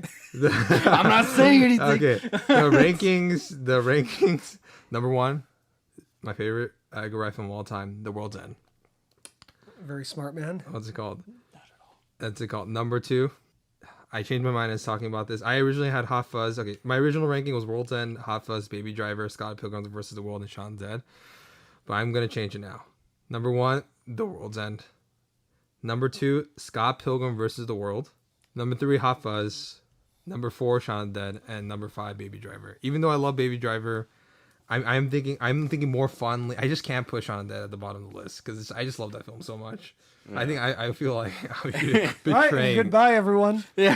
I feel like I'd be betraying that film. Their blood should have been green. Their blood should have been green. Okay, now let's give a countdown. 5, 4, 3, 2, 1. Ron starts. Their blood should have been green in The World's End. Okay, I know. Look.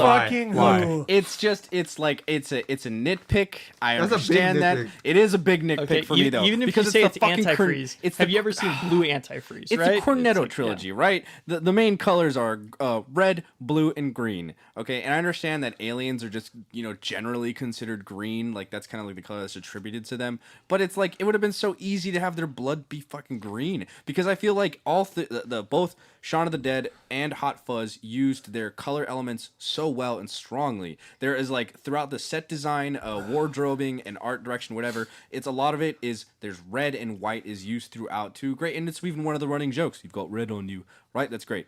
In Hot Fuzz, blue because they're cops. They're wearing blue uniforms. There's blue throughout the film, and then in The World's End, it's like they totally flopped on it. They just kind of flubbed it. And I know there's like some green elements throughout, but it's like I feel like that's where like visually it was the weakest because it's like there's just whoa. Not just because of that. Not just because of that. Then what? Then why? Because just again the general art direction and everything. Wait, what? I think that the layout of the pubs was fun. It was fine. Really, it's like I feel like I know part of it is like they all kind of like just synchronize on up. a technical level, it's the best one. I think on the technical level, I would argue Hot Fuzz is the best. No, one. I would have to agree. I would have to agree, dude. Just that oneer alone in the beehive, it just easily and even just the cross hands fight.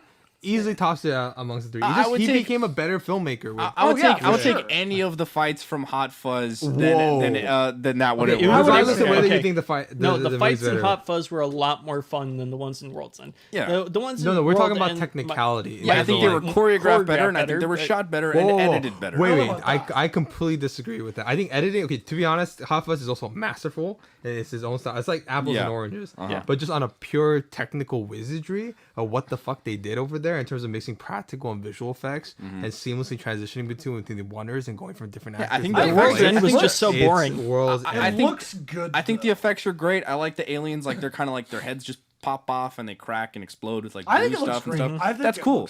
That's great. Sure. Also, I want to say about it being green.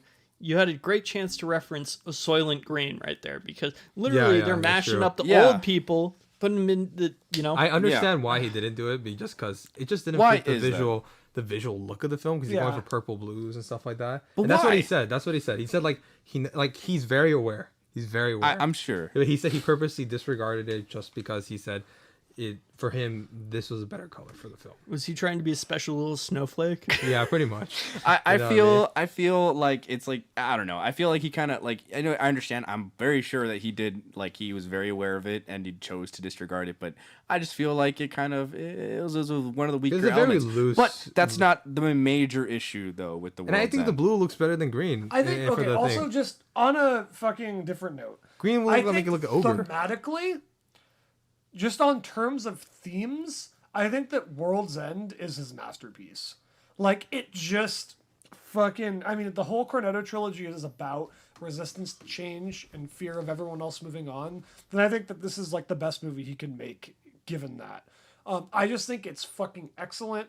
It's got the best opening scene of the three. It's got that strong open. Like, how does that not instantly make you want to see more? It's not that great of an opening scene. Yeah, would I was say gonna say. yeah, I think the it- opening it scene was from Hot bland. Fuzz pulls Yeah. me in way more. I I don't immediately know. I mean, it's a understand. good, Whoa. don't get me wrong. Sergeant The Angel. opening to Hot Fuzz is good too. Yeah. But I don't know what it is. I think it's just because the opening to Hot Fuzz, while it's good, it's still more like one-sided in comedy. I think that like the opening to At World's or The World, I keep calling it At World's End. So this isn't Pirates of the Caribbean. But the opening to The World's End, it just has this element of like, it starts out fun. And then, boom, it's sad. And think- it's grounded, and it tells you everything you need to know, Yes. literally. Yeah, I think I agree with that. I think in terms of palindroming, it's the best Yes. palindroming he's done. And also, as much as, but then again, didn't Hot flesh Fuzz it is out. perfect too. It's like he's comparing 3 different perfect openings. Yeah. It's like choosing which is better. But it's just simply, just matter, dude, when you do more stuff, and when you get more practice at it, of course you're gonna get better. Yeah. And that's the World's End. It just Yeah, happens that's to probably be at why that it was point. the third one he Sure, made. not every filmmaker's last film is their best film. I'll say that. What's much. it called? Yeah, but he's not old yet. He's not in. No, like, I know, yeah, I understand. I'm think just he's in saying, prime. just because it was. The characters in the setting in World's End were not as fleshed out as Hot Fuzz. I wouldn't say that at wait, all, wait, though. wait. I I wouldn't say completely that at disagree with all. that. See, I would say I think that's a really Yeah, good I point. would. You know, I may disagree with that as well. Sorry, I know we're You trying to like shouldn't argue on the disagree same with point, that, but- but I feel like with Hot Traitor! Fuzz, I feel like with Hot Fuzz, the focus on Andy and on Sergeant Angel. What the fuck's his first name? Is it Chris? Nicholas Angel. Oh, Nicholas. Yeah, Nicholas. Nicholas Angel. I think You know, Nicholas and we gotta Andy cheat sheet. You have remember like. the character's fucking name. I think Nicholas and Andy are like this, just like they're the heart of it, and I feel like their relationship is so well done, and it's so like wholesome and great.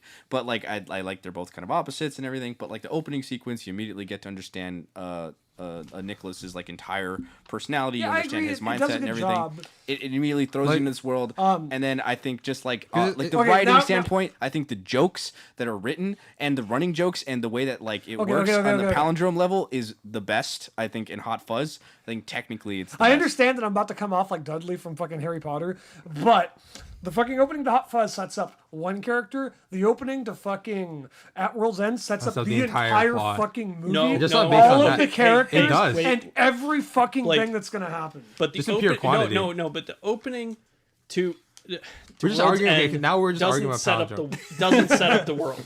That's the thing. Wait, it does. No, It does. It doesn't. What are you talking about? It does. doesn't. It shows the power. It shows the layout. It shows what they're gonna do. Miles, were you watching the same film? Yes. Were you it shows- busy doing dishes it and they shows- hear it on the background it- like it- with Squid Games? It shows You a do that map. sometimes. It basically maps out. Oh, these are the locations. Yeah, that's the world. No, Yeah, it maps out the world. no, but the feel of the world. Okay, so Hot Fuzz does a great job introducing the feel of the Wait, world. the So does opening. that Wait, World's End, no, though. but the opening sets up the feel of London, his life in London. It doesn't. No. It does not his new location. That's not the opening. We're just talking about the That's pure true. opening minutes. That's true. Yeah, we're But- just going the pure I'm not opening gonna argue. minutes. Another Hot thing that Fuzz- I think Hot Fuzz does the best, it's the funniest. yeah. It's easily the funniest one. It like all of the jokes that circle back around. There's like they hit the same joke at like 6 different angles at different times. Angles. Wait, so are you arguing that Hot Fuzz is the best of the 3? Because No. I know.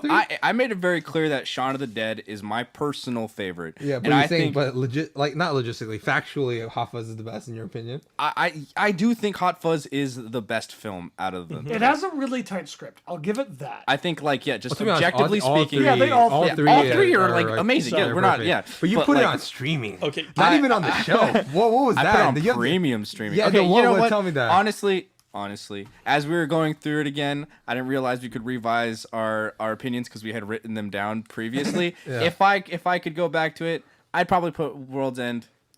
I'll put it on the shelf. You're okay. weak. I'll put it on the shelf. I will. You're I a like again weak going through person. everything again, like seeing stuff. Like I'll revise my opinion. I'll We put it on the put shelf. Malignant on the shelf.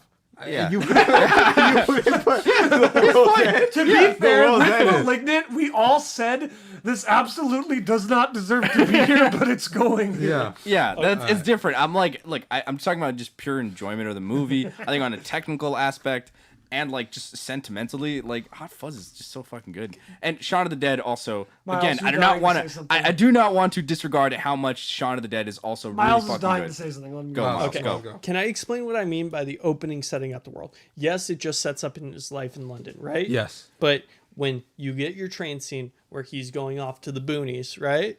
That helps to contrast his life in London, and that helps build the world. And you know what the city's going to be that he's going into because of the opening scene, and you understand the shift that he's going to be experiencing, Right. and Hey, then all the characters right. that you get in the city. Right. Really I help get to that reflect a part, lot of the stuff. but still, when you mentioned it, it was just different from our argument because we're literally talking about just the opening minutes. Okay. Hey, we're Yeah, also sorry. We're going back to like some of our favorite like reoccurring shots and like characters entering and exiting. The opening for Hot Fuzz is one of my favorites when they're.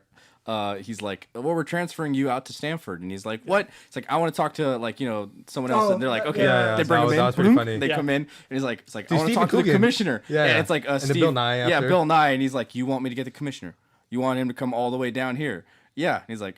Okay, and then he just immediately walks in. It's great. How's the hand? Still a bit stiff. What's going on? Like I don't know. Like that's just hilarious. It's so well done, and I think it's just the strongest one in terms of writing. Okay, Like I'll in say terms of this. all the characters, all the witty jokes and the banter, it all builds on itself and it gets funnier and funnier. And especially again on rewatch, it just benefits so much from it. Well, I that's will only because- concede on one point with Hot Fuzz. Yeah. I agree that the jokes are funnier in that one. Yeah. Mainly because it is just a more comedic tone. Yeah.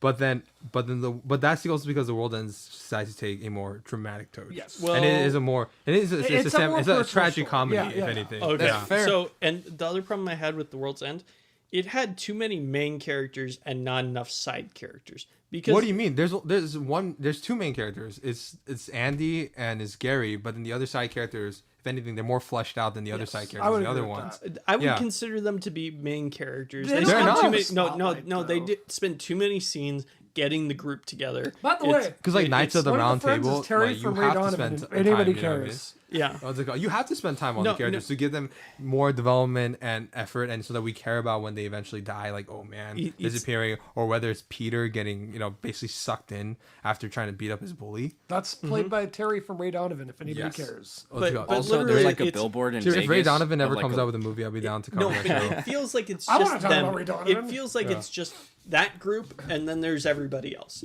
Now, if you go into like Hot Fuzz Yeah, or that makes Shaun of the sense. It's Dead, like- you see people outside having different lives that have different, things going on. Wait, and but it's then- just a lot Like more such interesting. a different the argument. world okay, feels wait, better. wait. Okay, in terms of what you're saying though, it's just based on the story, right? No, Yeah, but Hot Fuzz, based on the story. Hot Fuzz is like every character contributes to the mystery, right? Yes. But then for the world's end, you can't have all the personality because literally the whole point is that everyone's been replaced by blanks. Yeah, from and a that's story part of the perspective, mystery. I didn't like World's End either, so that might be part of the issue. Is that just from a story perspective, I don't think that it's a good story. You don't think the idea? I of him don't think fighting that he did it. for his Ba- identity? I don't. I think that he did it really well, but I didn't like the story.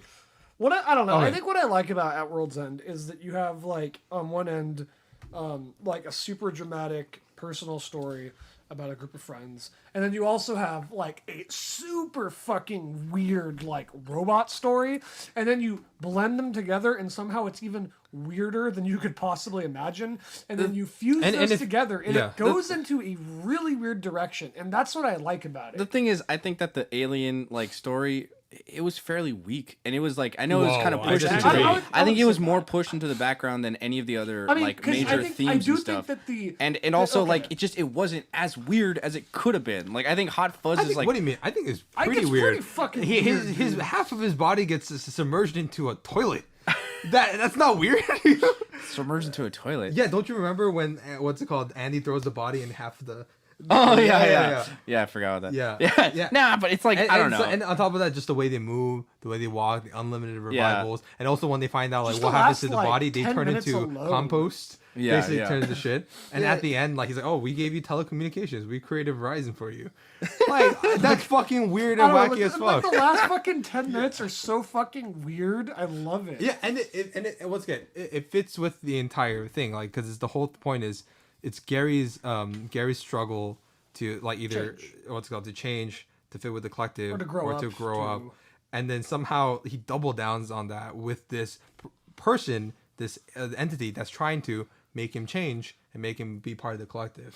And as a result, I think that the best antagonists or best conflicts are the ones that parallels the character's emotional journey and also complements it with you. Exactly. And that's what I'm saying. Like, and this and that what's called and that antagonist and element perfectly parallel this tragic comedy thing. Where in the end, just like us, the audience, just like the thing, we gave up on trying to change. You know what, Philip? You're never wrong. Yeah, I know. Exactly. It's pointless arguing with me. You know what I mean? Like I said, debate team all the way. Debate team champion. Hey. Just I because you took a- talk the most doesn't mean that you won the argument. It just means I have the best points. Hey, you I know took what I a mean? semester, a winter semester of like speech at Mount Tech. I took the same winners. yeah. Look, if there's Forensics one team? thing that the American legal Oh, you system were? has Cool. taught me is that you can win an argument but still be wrong. Okay, I'm well, just saying that you're wrong. No, but you Yeah. know, it's okay to have flawed opinions. Okay. I Let's agree. just agree to disagree. All right, yeah. So we all agree Yeah. that these are fantastic movies all around. There is no bad movie in the bunch. Edgar Wright is. Except for or maybe World's End. I didn't Oh, appreciate okay. the movie. All right, well, Yeah. Well, I mean, There's- Miles. It's I don't okay, love like Shaun I of the said. Dead, if I'm being honest. But Okay, well, like I said, both of you are crazy. I- All three. I honestly think all three films are excellent in their Yes. own weird, different ways. Like, yes. what's it called? And I honestly, I like going back in time. I wouldn't change any of them because No.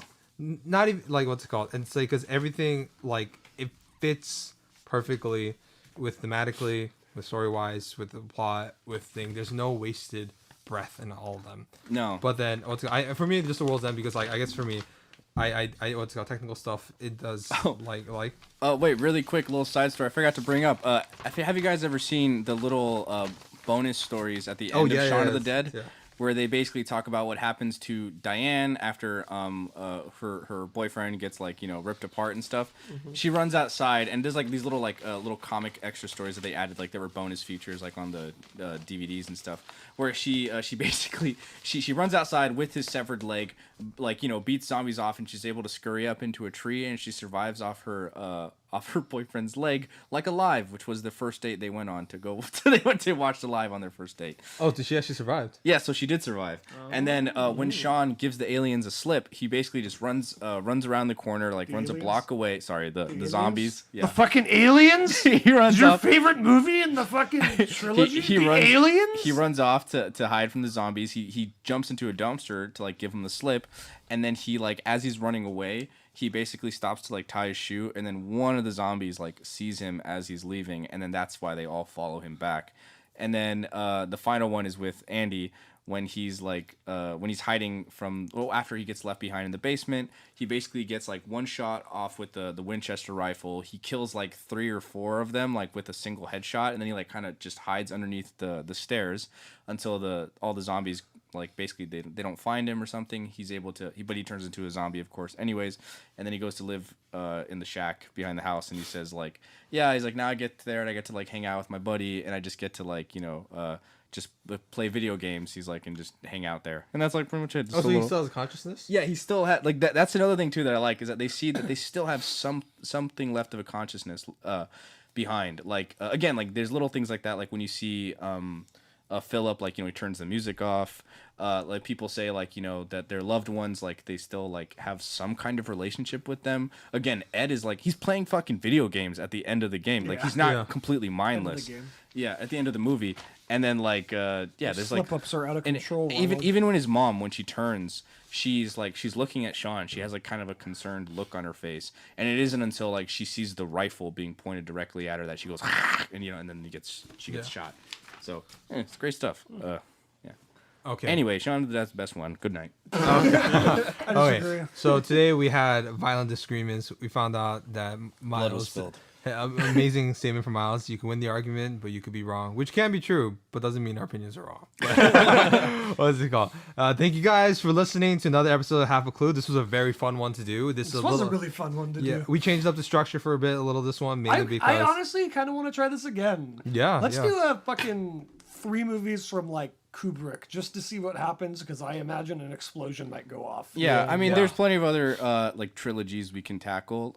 Lord of the Rings. Yeah. Oh, but are we doing? We're doing Lord of the Rings. Are we doing like what film by film, right? Yeah, that one it's very different style, but I feel like 'Cause we'll there's be able so to. much, Yeah, yeah. but at the end of I imagine it, Return of the King, we're gonna talk about comparing 3. all 3 of them and stuff, because Yeah. you have to. You know. Also, when you watch Lord of the Rings, you need to watch it in the original Elven without subtitles. Yeah, learn your Elven. Bitch. I'll just, honestly, there's like I found that there's like courses online on like. I'm sure there is. I And mean, it's there's like insane. Dothraki and shit. Like, Yeah. there's Game of Thrones, but still, Dude, you want to learn Klingon, you can. Dude, can you imagine like Oh, somehow? I want to have an argument about what your favorite like Kubrick movies are one day. Oh, that. You guys all know what my favorite is, I think, unfortunately, but Yeah. I still think my ratings might piss AI. off someone. Well, I wouldn't even. Well, so like, Yeah, You guys know what my yeah. favorite Kubrick movie is. It's like my favorite movie. Spartacus. No. I'm trying not to spoil your opinion right now. The Killing. I actually do really like The Killing's Killing, really by the good, way. I yeah. love The Killing. But it's Seven? not my Lolita? favorite. Wait, no, that's not. Actually, all his films are great. Honestly, you Yeah, can't I really mean go on that's so great about like yeah. Which film trilogy do you think we should tackle next? Yes, give us a film trilogy. Oh, that would be the fun. 3 Colors trilogy. Oh yeah. Oh, that's what we could do. 3 Colors. I mean, there's the Dark Knight, the big ones. There's the Godfather trilogy. I would not want to do the Dark Knight. Yeah, I've yeah, been talked to death. yeah, like, and we all know. Also, Dark Knight's like a stupid trilogy. Okay. I you know, somewhat okay, agree. we're not getting I'll into say that that thing Dark right Knight now. Rises sucks. Okay, you know what? Hot take. We do not want to. Okay. This is gonna be a 5-hour conversation. Okay. Thank you guys. This is Half a Clue. Merry Christmas. Listen to our next episode. What's called, like I said, we're always working Happy on New improving Year's. and updating the show. And thank you guys so much. We'll eventually be on an audio platform too. We're still working on that. And thank you guys so much. We love you. Yeah. And happy October, you guys. Which is your favorite of the Cornetto trilogy? Who do you agree with? And if you disagree with me, don't send me death threats. Just do it. Love you.